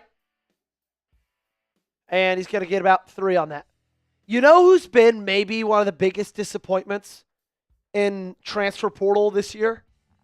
Remember when Jadyn went from Cal to OU and everybody thought he was going to be unbelievable? He he's like their third string. He doesn't see the field. I wanted him to go to Tennessee so bad. Yes, I am. Shotgun, OU. Handoff. It's Blaylock. Good, hard run. Gets him 5. Going to bring up third down and short. OU has been really, really good at running the football. Excuse me. They've been really, really good in short yardage third downs. That's what I meant. Yep. Third down and 2.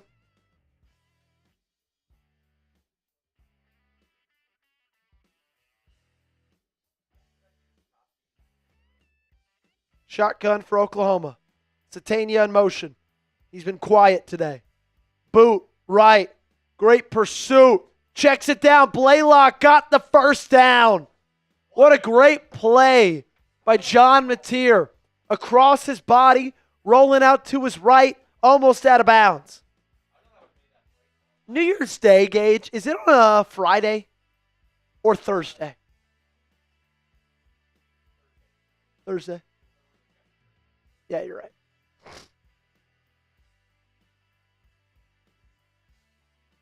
What's the Thursday night football game that week? Trips right. Mateer, empty. Quick screen. Now he's just going to tuck it and keep it. And he's brought down just beyond the line of scrimmage. They're going to give him a gain of about a foot. I don't know. They've had a ton of Thursday night games this year. No, they're Christmas. Wow, they play again on Thursday Night Football? No. I sang New Year's Day. Yep.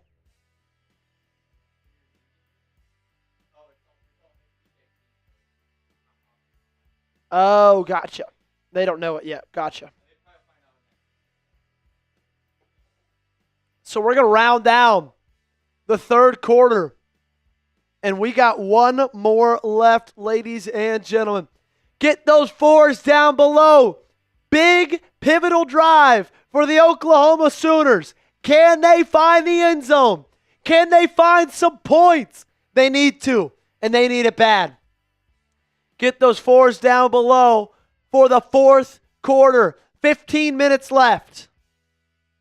Can John Mateer, Brent Venables, and Ben Arbuckle pull something out?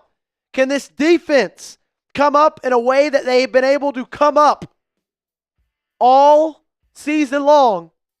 Or will Alabama continue to pour it on? I see Otts Parker, Ty Man, Christian Malley. Gage, if you want to update the shot counter, we can go to that.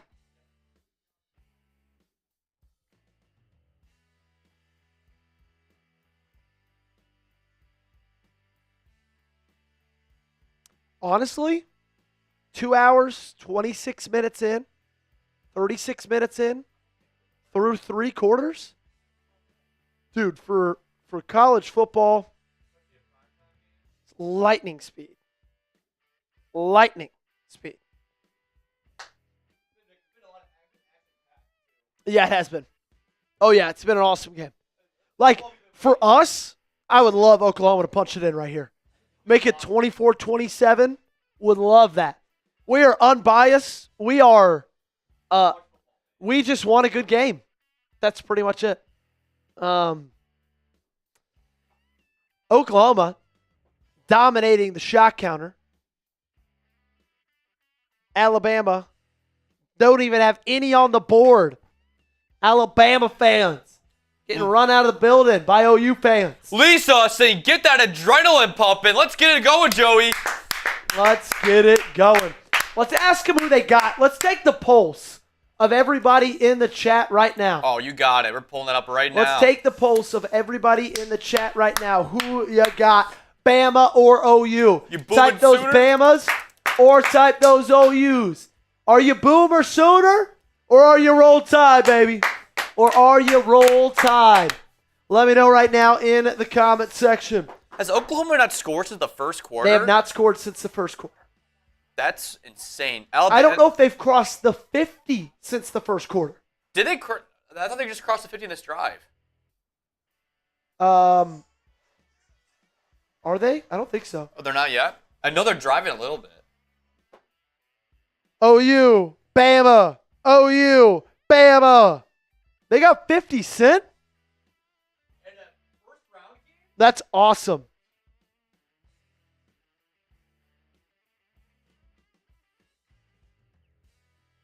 No Mercy Hockey, ready for the rematch of the Brawl of the Wild this weekend? Montana State in the semis.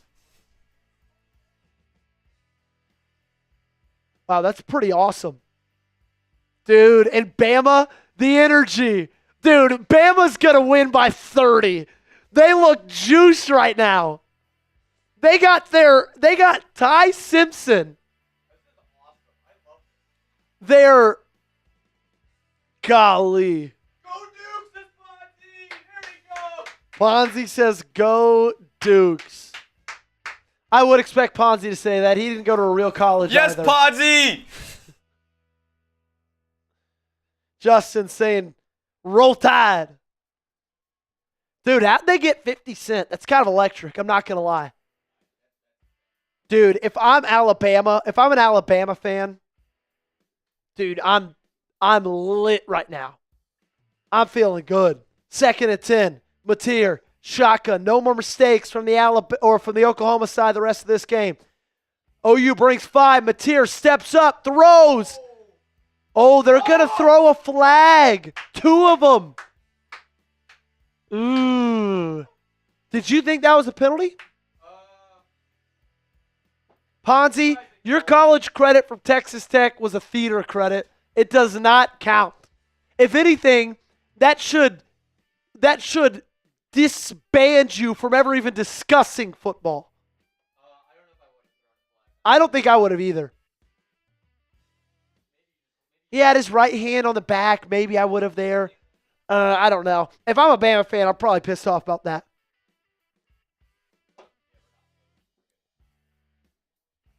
First and 10. Nice break there for the Oklahoma Sooners.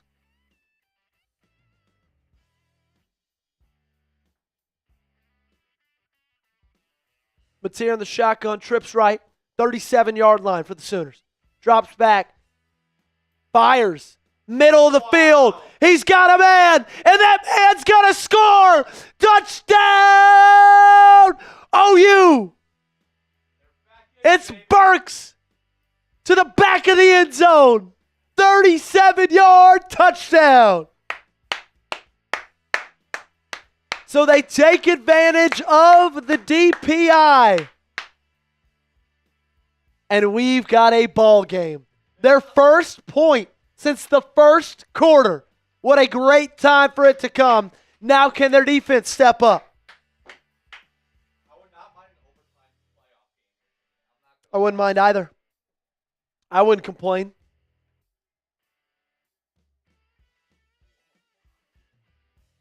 And the extra point is good.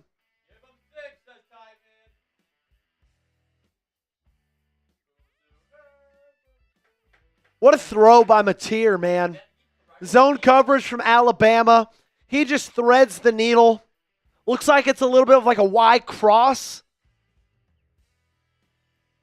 They look like they're in cover 6. And he just throws a beautiful ball. And Deion Burks does the rest of it.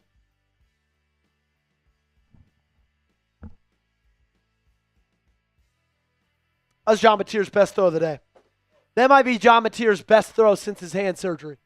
And couldn't have come at a better time for OU either. Not only was it a great pass, a great catch too. They at least Great caught catch. the ball, yeah. Hey, they're doing the you, you, you.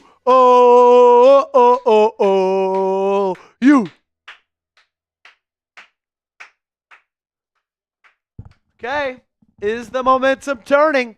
It only took him 15 seconds in this fourth quarter to find the end zone. Let's see how Simpson answers. I'm curious. How does Alabama answer? Lord Buddy Bear made a great point earlier that Alabama's lack of an ability to run the football is going to be interesting, given the fact that they've got a lead trying to milk the clock down.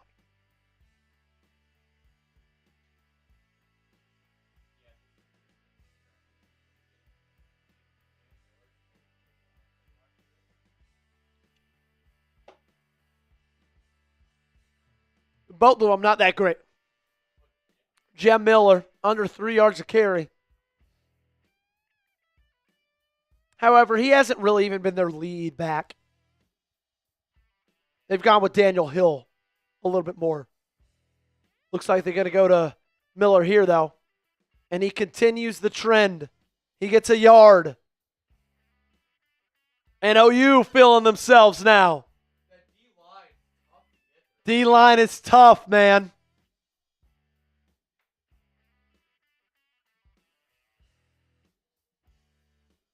And Gaylord Memorial Stadium. It's rocking. Trips left. Simpson in the gun. Miller in the backfield with him. OU looks like they're showing blitz. Simpson changes the call. Tight now. Trips, bunch left.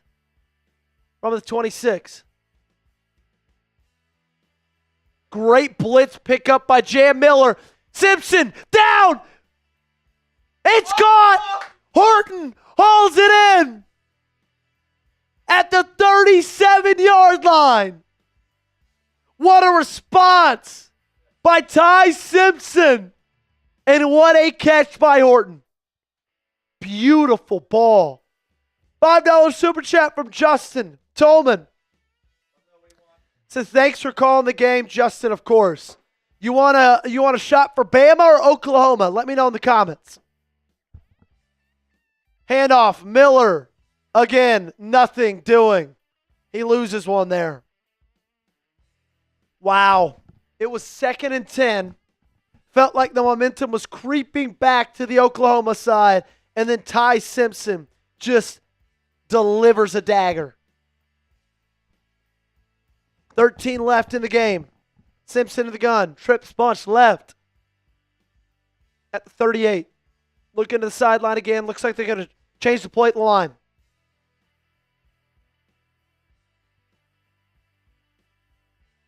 Trips bunch left. Now tight.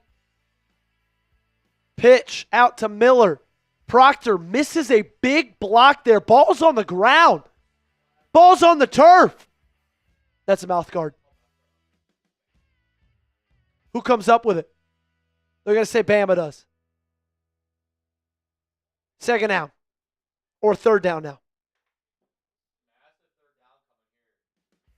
So Kadyn Proctor, Justin said Bama. So Gage's first shot of the day. Gage, come around here. I'll pour it for you. Bama getting things close now. 2-1. Here you go, my friend. 3rd down and 11. Go ahead and take that. There we go. Simpson. Here you go. Take these both with you. Perfect. Simpson in the pistol. Changing the play again at the line. 3rd down and 11. Simpson steps up, and he gets brought down hard. Sack. Bama's going to have to punt this football away. Hard to kill.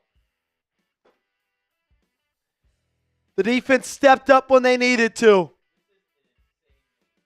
After that big play to Horton.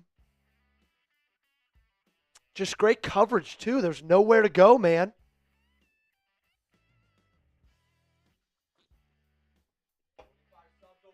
$45 subs away. 4th and 20.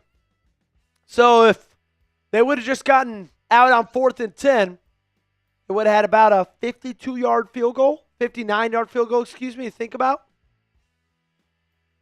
Great punt there, though. Inside the 7.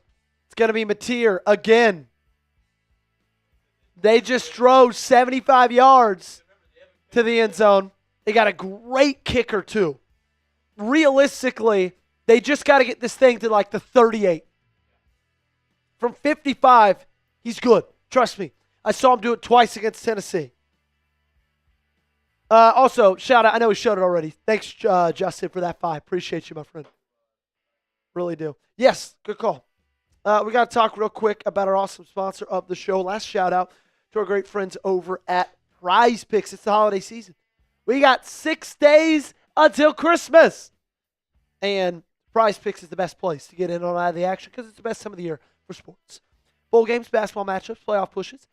It's all happening at once. And while you and I are out here making decisions every day, what gifts to buy, what to eat, which game to watch, there is one place where it feels good to be right, and that's Prize Picks. My wife could not even name 4 SEC teams. And then we started playing on Prize Picks. Now, every Friday night, we're breaking down who she's picking for a lineup. It's the most exciting way to watch football. On Prize Picks, how you play is up to you. If you want flexibility, choose Flex Play, where you can get paid even if one of your picks misses. And if you want the biggest payouts, go for the Power Play. No matter your play, Prize Picks is a great way to put your takes to the test. Unfortunately, I put my takes to the test, and my takes are not doing well. They are failing that test. I had the more on Tate Sandell, 6.5 kicking points. He's at 6 right now.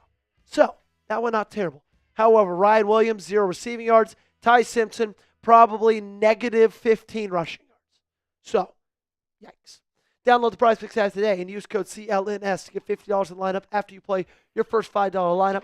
That's code CLNS to get $50 in lineups after you play your first $5 lineups. We thank Prize Picks for sponsoring today's video. The link to that promo is in the comments, chat, and description of today's show. Prize Picks, it's good to be right. What is your favorite bowl game? Good question. Gage, what's yours? Out of the classics or overall? Overall. Overall, I got to say Rose Bowl. It's the granddaddy of them all for a reason, which started the inception of bowl games all across America. I'd say you can't go wrong with a Rose Bowl. Okay, if you had to take out like the big ones, what would you say then? Either the Pop-Tarts Bowl or the Duke's Mayo Bowl. I'd say Pop-Tarts. I love the Pop-Tarts Bowl. I also love like the Pinstripe Bowl. I love the one they play in Fenway too. The Fenway Bowl is awesome. Yeah, like I love the games where they play in Yankee Stadium and Fenway Park. I think that's cool. I miss the Outback Bowl. I don't know about you, but I miss the Outback Bowl. Home of one of the most electric hits in college football history. Yep, Jadeveon Clowney. Against Michigan. Yes, do we know the name of the running back that he hit? Does anybody remember that or no? I don't. I don't either. Yeah. Ty Man says Rose Bowl. Yeah, Rose Bowl is beautiful. Had tickets to go last year. Unfortunately, had to sell. Shotgun, Mateer. Twins each side. Sategna in motion again. Again, he's been quiet. They're going to fake the screen to him. Mateer's going to take it, and he's going to get swallowed up after about a gain of 1.5 yards. It's going to bring up second down and long. No Leap says, I live in Pasadena. There we go. Yeah, it's good. Ty Simpson, negative 11 rushing yards on the day. John Mateer at 25. Reminder, in college football, sacks count negative on rushing yards. Also, I don't think Clowney hit the quarterback. It was the running back, Bob. Shotgun, Mateer. They're going to hand it off again. It's Blaylock. Tough run. Gets 4. Third down and 5. Massive play right here for Ben Arbuckle. Massive play right here for Kane Womack. Third down and 5. Shotgun, trips left from the 13-yard line. And they false started. Back them up. 3rd and 5 goes to 3rd and 10. The hard count. And Ben Arbuckle's hot about it. He's not happy.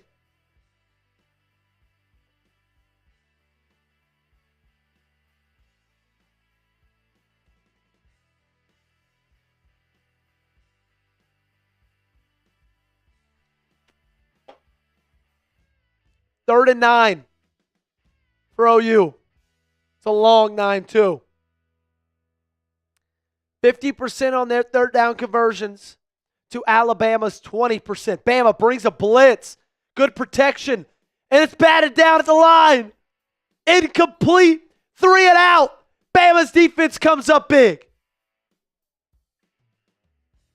Hulk saying this is BS. You missed it. Oh, you had 3rd and 5, then they false started.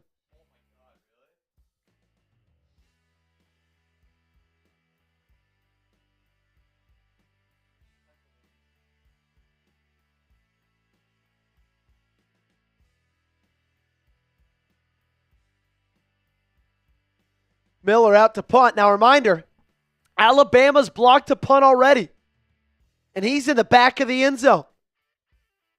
Bama looks like they're bringing it, and they get it out. Bad punt, though, and that's going to be caught by Germie Bernard, and Bama's going to take over at the 35-yard line.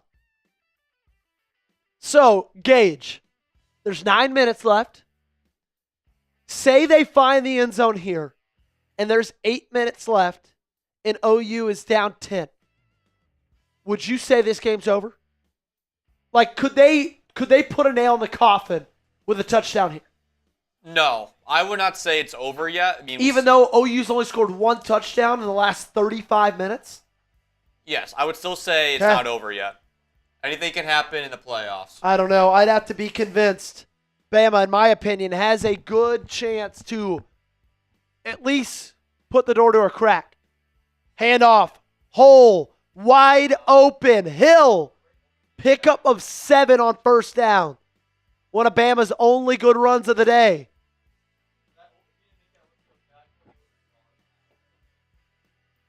Beautiful block.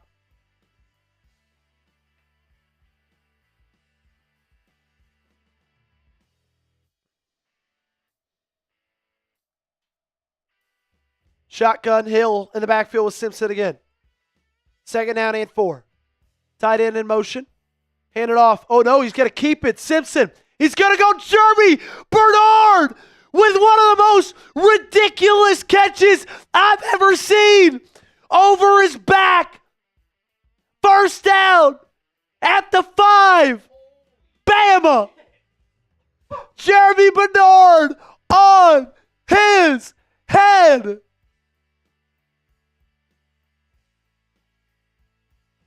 Wow. Simpson, shotgun. Hill in the backfield. Handoff. Hill, nowhere to go. Oklahoma needs to make a stop right here. Dude, that play was unbelievable. That's got to be near play of the year candidacy at this point. That's what I'm saying. Dude. That's just unfreaking believable. Off of his numbers. That is insane. That was unbelievable. What a play by Germie Bernard, a guy who had been quiet today relatively from what he's been all season. Trips left, bunch. Hill in the backfield, and they're going to call a timeout. 7.5 minutes left.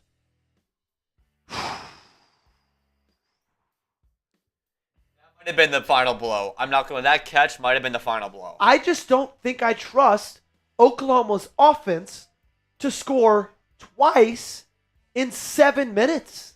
They look out of it. Not with the way Bama's defense has been playing. They look out of rhythm. The offensive line can't handle a 4-man rush, let alone when they send 5. Alabama's got a chance to win it right here. And this has been the traditional. This is going to start turning into an Oklahoma curse in the playoffs because there's not like the past few years they've had leads in the playoffs, but they've not been able to close the door. And this is the home game. This will be the first time a home playoff team has lost in the playoff era as well. Yeah, it will be the first time. Dude, I don't know. I felt it this week. Too many people were really high on Oklahoma. It felt like everybody in the public was going Sooners. And it's just like, Bama's still got a Bama roster. Like, we got to remember that. They've had a top 3 recruiting roster every year. And I'm just saying this is that, do you think, I know that Indiana's Indiana. They have a solid defense and obviously a Heisman Trophy winning quarterback in their back pocket as well. If Alabama pulls this off, do you see in a world now, after seeing his performance, where they can find a way to pull off the upset in Pasadena? I don't know. It's hard to say. It's just really, dude, like Indiana, obviously, the 2 times they've played really good teams, won both those games. Oregon, Ohio State. But also, like, they've never played 2 good teams this close before. They got to gear up for the Oregon game, and then they got to kind of take the next 6 weeks slowly and then gear up for the Big Ten championship game. I don't know. I mean, I still think Indiana would. Like, Bama still has a lot of warts, got a lot of holes. I don't know, though. But if they clean this game's not over. If they clean it up the way they've been looking tonight, you never know. This game is far from over. Oklahoma has a chance to make a big stop. And, like, if you're an Oklahoma fan right now, this game hangs in the balance currently of where you want it to hang. You want your defense to be the one to be on the field right now having to make a play because your defense has done it for you time and time and time again. They're the reason you're in the playoff. They're the reason you went on that win streak to end out the season. They're the reason you beat Alabama the first time. They're the reason you beat Tennessee on the road. There's only 1 turnover this game, too, hasn't there? 2nd down and goal for Bama. 2 timeouts left for the Crimson Tide, 3 for the Sooners. Can they make a stop? Can they make a play? They can hold Bama to 3 right here. It's a massive, massive win for the Sooners. But if Bama finds the end zone, it's going to be hard for them to come back. Simpson, shotgun. Hill in the backfield with him. 2 tight ends to his right, 12 personnel. Bernard in motion. They're going to hand it off to Hill up the middle. And he's still going, and he finds the end zone. Touchdown, Alabama. And I see a million surrender Cobras in Norman Stadium. In Norman, Oklahoma. Gaylord Memorial Stadium, excuse me.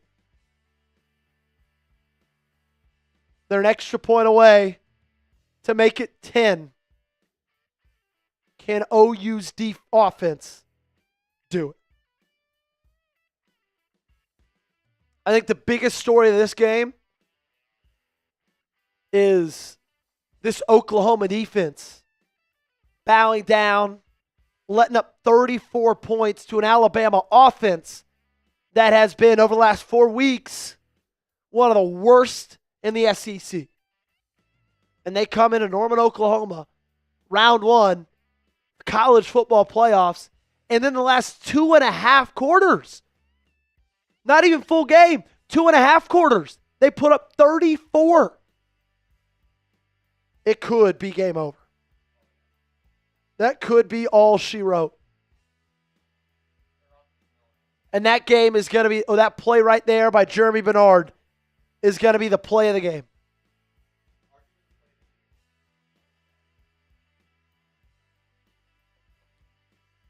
Do we think it should be debated if it was a catch or not, or no? I see it as a catch. Yeah, I do too. He was down before, then the ball came out after. OU 70 yards in the second half, and they've got to drive the length of the field not once, but twice in the last 7 minutes. They've got to go more yards twice in the last 7 minutes than they have this entire second half. John Mateer, let's see what you are made of, my friend. He'll most likely be back in Oklahoma next year. His NFL draft stock looked high after the first month, but since that thumb surgery, it's been pretty obvious he's going to come back to Oklahoma, or at least come back to college football. Sategna, where are you? Make a play. Get the ball to your playmakers. Get the ball to number 5. Mateer, shotgun. Looking to Sategna. Fires. Almost picked off. In and out of the hands of Keeley. Number 31 for Alabama, and that would have done it right there. He looked like he was going to be an edge and then dropped back into coverage. Wow.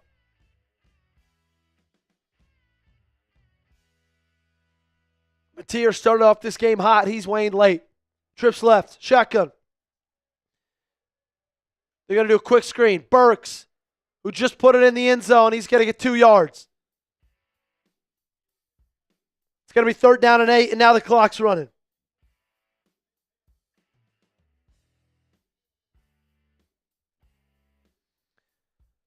We got under 7 minutes in this ball game. This down doesn't need to be about converting. It needs to be about making 4th down manageable. Bama looks like they're showing blitz. Clock ticks down. Mateer takes his time, changes the play at the line.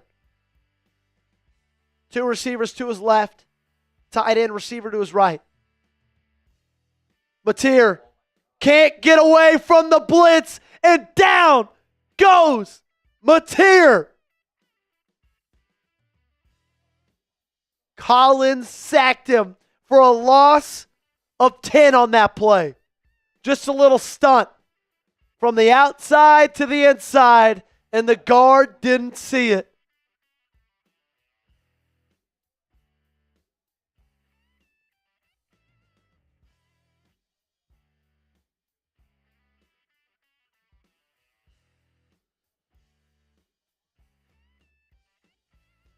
They just punt this football away. They get it to the 40, but they're going to throw a flag. That might be big.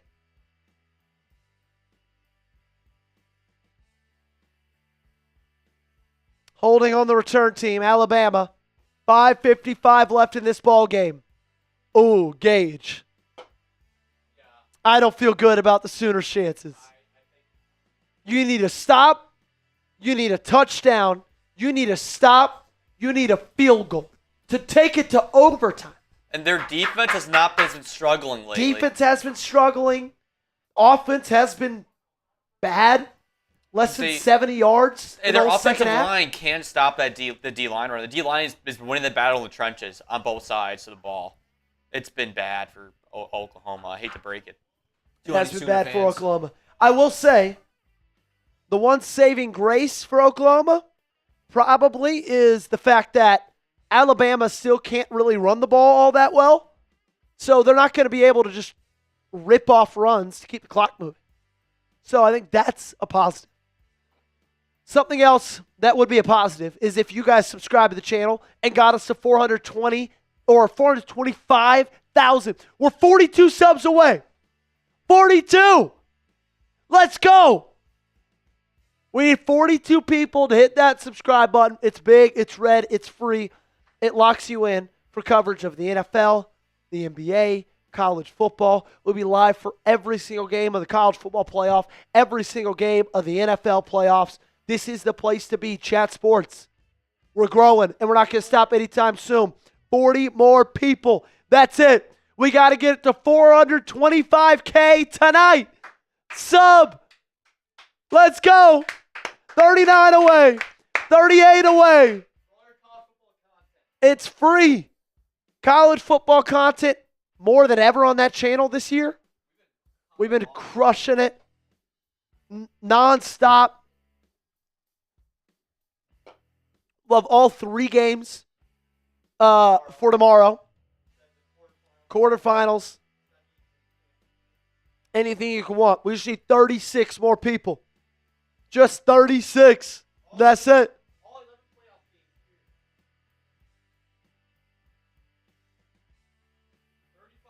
There we go. 35 out of 651. That's like what? 5%? Just about? Just about 5%? 33 away. Oh, we're getting close. We're going to get here. We're going to get here by the end of the day. We're going to get there by the end of the day. Boom, 31.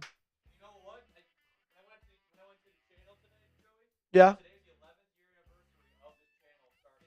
There we go. Bang. 28.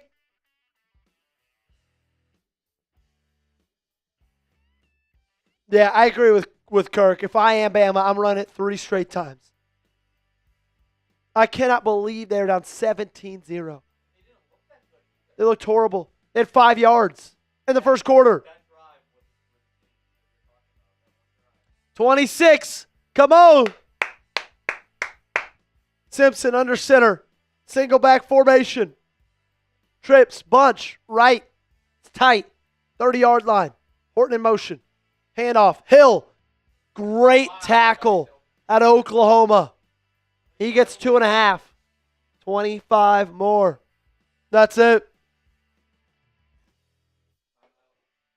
Timeout OU. 5:48 left in this ball game. Big open field tackle there by OU. It's going to be 2nd down and 8.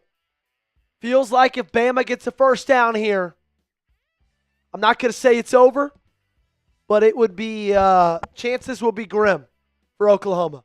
22. Oh, once we get into the teens, it's over. 22 more subs. Now 23. Screw you, whoever left. It's free to subscribe. Who's going to be the 425,000th? That's a good question. That's a great question. Bama trots back out onto the field. Winner of this game takes on Indiana in the Rose Bowl. Hello, Kennedy. Everybody say hello to my beautiful wife. Kennedy Peterson, not Taylor anymore. Simpson under center. Hill.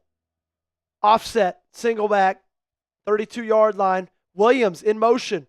Williams has been quiet today. They're going to just hand it off to Hill, and he'll pick up probably around 3 on that play.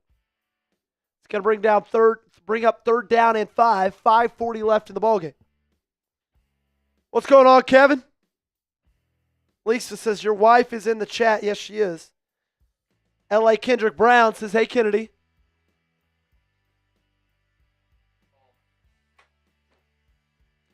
$18 away. Lisa says, damn. W. She is a W, Lisa.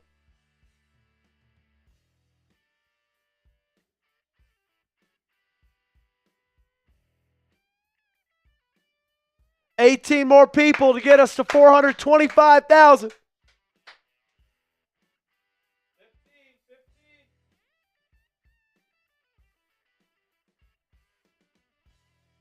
3rd down and 5. If Bama gets the first down here, this thing is over. Over. Shotgun, Simpson. Do you run it here or do you throw it, Gage? Gage runs it. We'll see what Kalen DeBoer wants to do. He's going to pass the ball.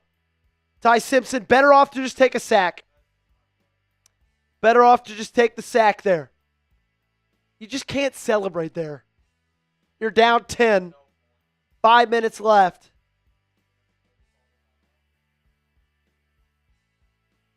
Just nowhere to go. Great coverage. 13 away. 13. That's all we need. They punt it away. It's a high punt. And that's caught at 37. Decent field position. But they got 5 minutes to score twice. With no timeouts. Did they not call it there? Oh, they didn't call it. Gotcha.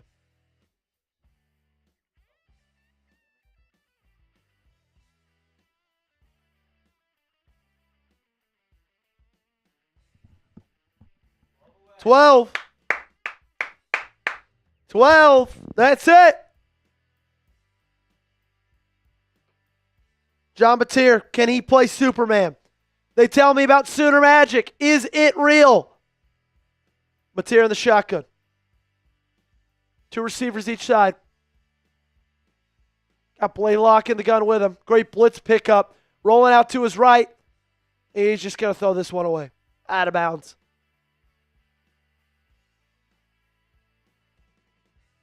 Kane Womack has called an unbelievable second half. Ken says, I don't know who I wish would win this, but I'm feeling it said it's Alabama. I didn't really know who I wanted to win either. I thought Alabama would win, though. 2nd and 10. Batir in the gun. 4:52. Need to pick up yards here. Pocket collapsing. He checks it down to the tight end. That's caught down at the 43. Now you got to hurry up. Everything's 2-minute drill.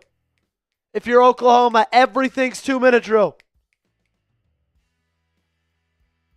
Get the play in, get the call, and snap the football. Batir checks it down again. Oh my gosh, ball's out. And it's still out. Does Alabama have it? There's a lot of things to determine here. Bama has it, but was it a catch and fumble?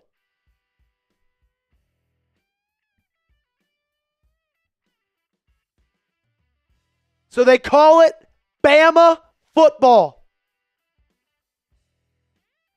And Brown recovered the ball, also got the pick 6, and he just hit him with this to celebrate.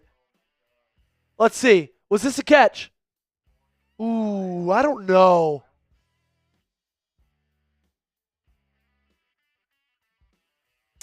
Yeah, I don't think that was a catch. I think this ball is going to go back to Oklahoma.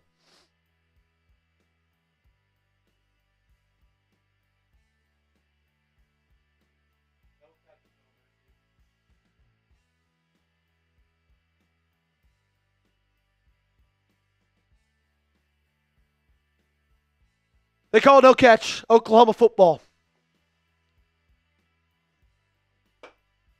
Are you guys freaking kidding me?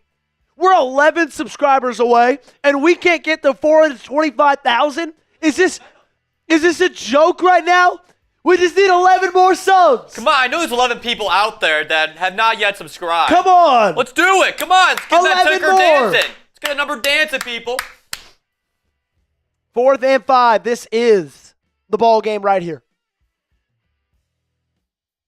Can they move the chains? There we go. Little tough love. That's all we needed, Gage. 7 away. What Alabama's been doing is they've been sending pressure, but from one side. They send it with 4.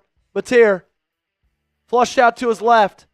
Fires. Downfield. He's got a man. That's caught. And he's still going. Down inside the 20-yard line. Big play to Gibson. Mateer keeping the Sooners alive.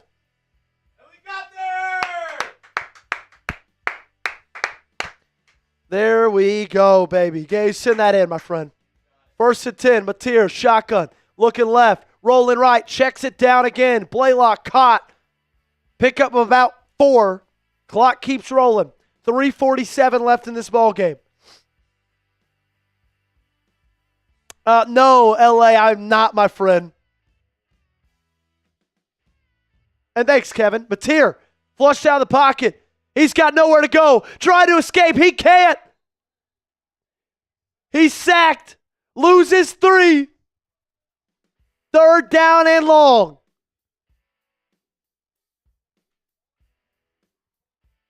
I mean, this Bama defense has stepped up big time. 3rd down and 9. Now, if they don't get this here, I do believe they'll just settle for a field goal. It's a 2-score game. Trips left. Bama calls a timeout. 3 minutes left in this ball game. Lisa, I do know Mitchell. In fact, I work with Mitchell. He is one of my coworkers. In fact, I used to share a desk clump with Mitchell.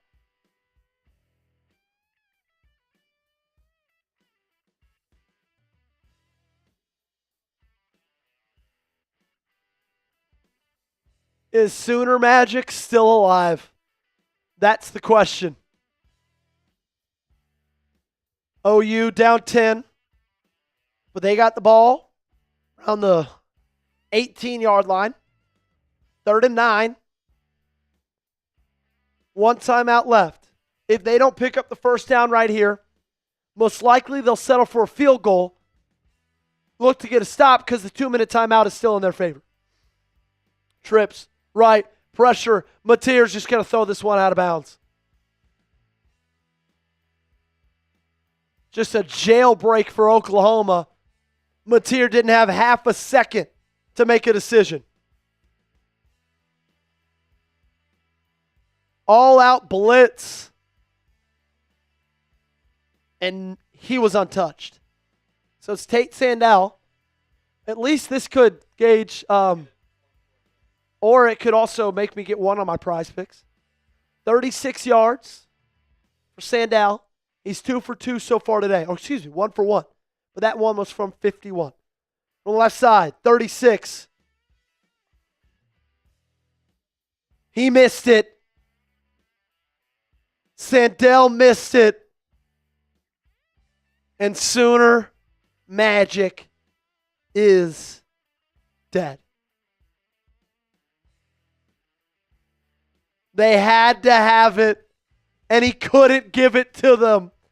The biker shorts couldn't do it. It faded. Wow. 36 yards to stay in this ball game.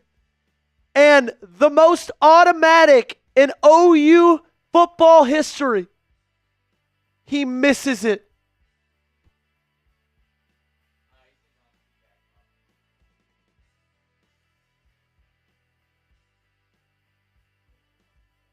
Wow. No. Dude, I mean, he's automatic. He was 4 for 4 against Tennessee. Tate, where the hell was that when you were playing in Knoxville? I formation for Alabama. OU's got one timeout and the 2-minute timeout in their pocket. Hill, up the middle, nowhere to go. Stopped at the line of scrimmage. OU's going to call their final timeout. So, because there's 48 seconds left, Bama's going to have to run a play, and then they're going to have to snap it again before the 2-minute warning. So if they can stop them, they get the ball back with about 2 minutes left to go. But let's call a spade a spade.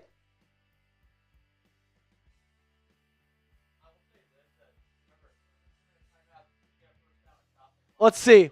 If it goes over the upright, it should be good.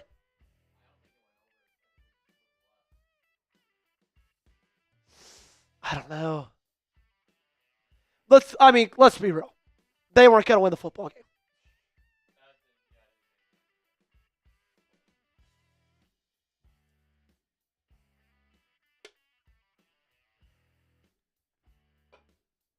Yeah, that looks left, man.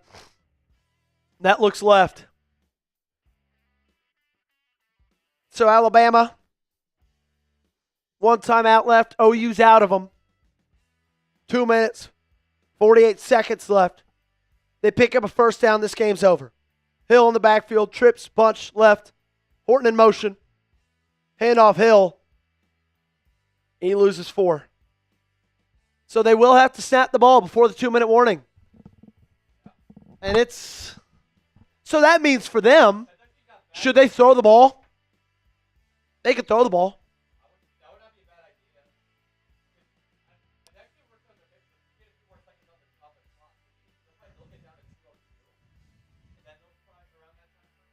Yeah. Because running the ball is not going to do them anything here. So, honestly, it probably gives them a little more freedom to, go to somewhere to get a third down and 14. Shotgun, trips right. 6 seconds left for the 2-minute timeout. Simpson, gun, snap, quick screen. Ryan Williams, he caught it off of a drop, and he gets inside the 20, and that's it.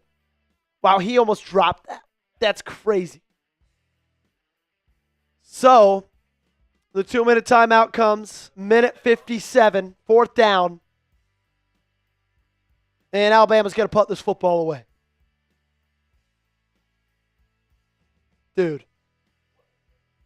17-0 at the end of the first. Bama, 17-0 run. Then makes it 24. Then Oklahoma comes back with a touchdown. Bama responds. That pick six was unbelievable still. Like, this game's been so crazy, we low-key forgot about the pick six. Yeah. Yep, it is. You are not wrong.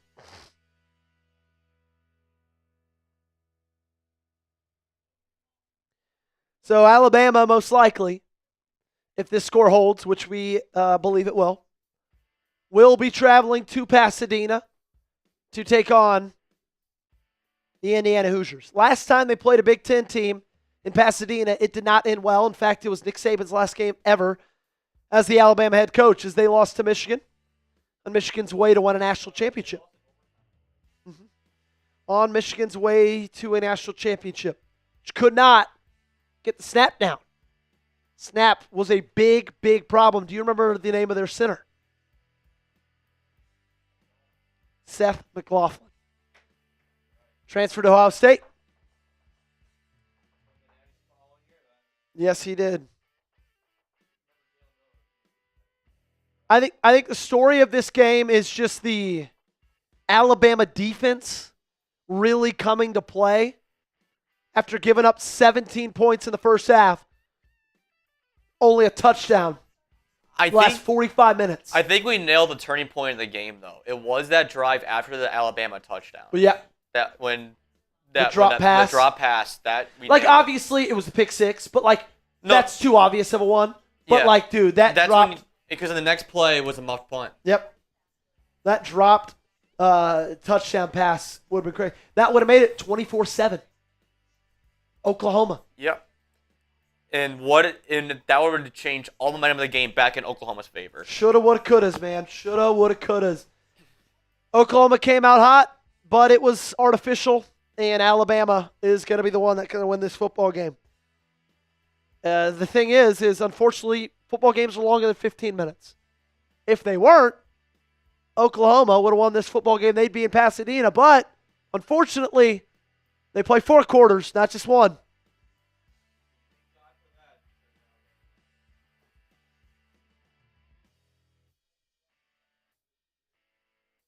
And that's the thing is, like, we knew that the offense wasn't great.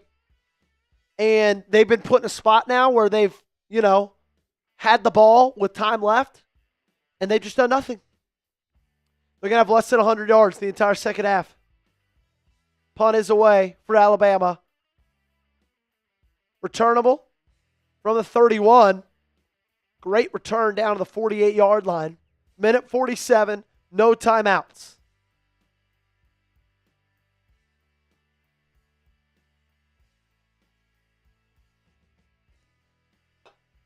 Ty Simpson, great last 3 quarters for him.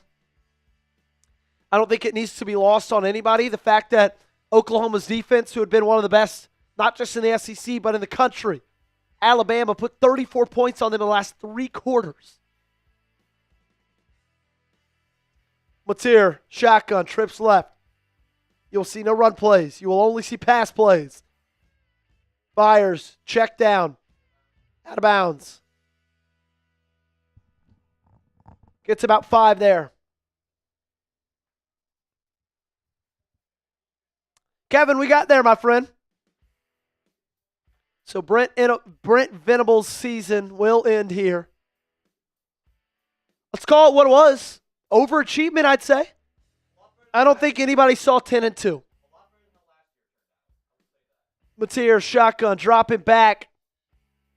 Good time to throw. He hits it. Check down. Blaylock does a great job of getting out of bounds. Moves laterally there. Saves some clock. Minute 33. Time stops.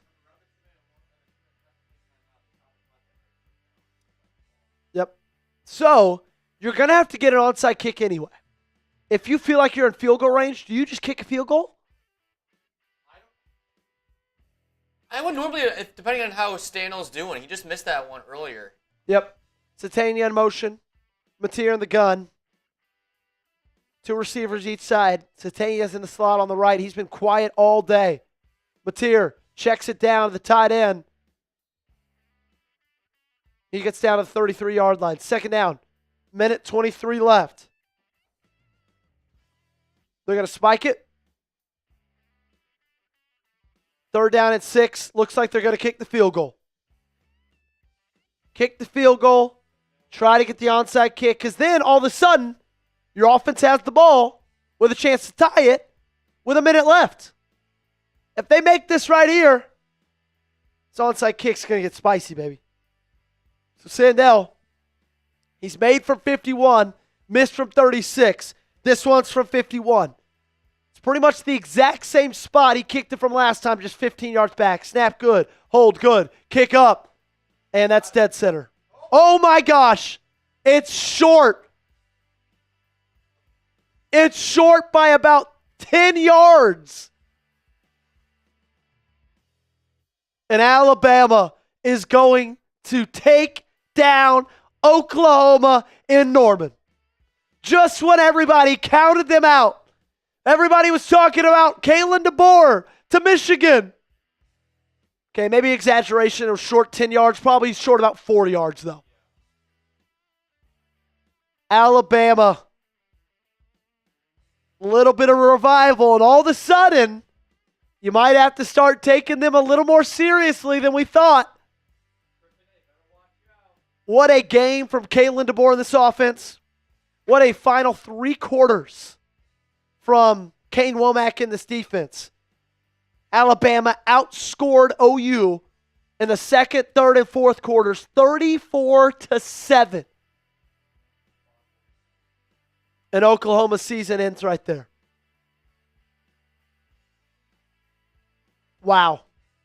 Unbelievable. Gage, what's your quick score prediction for New Year's Day, Sooners, or excuse me, not Sooners, Crimson Tide Hoosiers? It's off the dome. I still think Hoosiers will win, but I think it'll be like a 7-point game. Okay. Hoosiers win by 7. I still think Hoosiers win as well. I'm honestly, I have a pretty similar thought to it as you do. And that's going to do it. Ty Simpson kneels it down. Kalen DeBoer wins his first college football playoff game as the head coach of the Alabama Crimson Tide.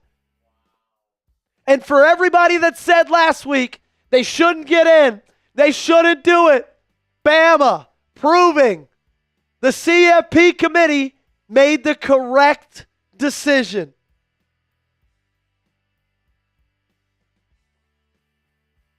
What a game from Ty Simpson. What a great game from this Alabama coaching staff. Brooks made plays. Bernard made plays. That one is specifically. And the first home loss in 12-team college football playoff history. First home loss. And Ty Simpson, college football playoff winner. I think what makes this win more remarkable when it comes to the first road team to pull off the win is they were down 17-0 early on in the game. It's crazy, man. Against a crazy crowd like that, they're able to quiet it down and come away with the win. Yeah. Is I think the craziest thing, and I said this to you about an hour ago, is not only were they down 17-0, but they're also down 17-0 off the backs of 4 straight games where they looked horrible. Yeah. It's not like they were just down 17-0 and they're, like it was week 7 and they were 6-1. No, their last 4 games, they looked bad. And then they come in the first quarter, 17-0, hostile environment. I hate Alabama, but this was a great win for the Crimson Tide for Kalen DeBoer. I think this is a big confidence boost for them. Yep, because, has to be. I think in the first quarter or so, they were still having that lull, the hangover from the SEC championship game, how that ended for them. But after they got into the rhythm, they made some adjustments, and they made the right adjustments to handle Mateer and to find a way to have their defense stifle them. Once their defense started to get into a rhythm, it allowed their offense to get things moving in the right direction as well. Yep. Alrighty. Appreciate you guys for hanging out with us. 4 hours. A lot of fun. Almost, did we get to 100,000 views today? Let's see. Just close. Just under it. But y'all are awesome. We're going to have the college football playoff games right here tomorrow. All 3 of them. Subscribe to the channel. Turn on those notifications. Daily coverage of the NBA, the NFL, of college football. You're going to find it right here at Chat Sports. I'm sure this is not the last time Gage and I will see you on a live show. So, for that, we're not going to say goodbye. We're going to say see you later. For our producer, Gage, I am Joey Peterson. Y'all have a wonderful rest of your night, and God bless.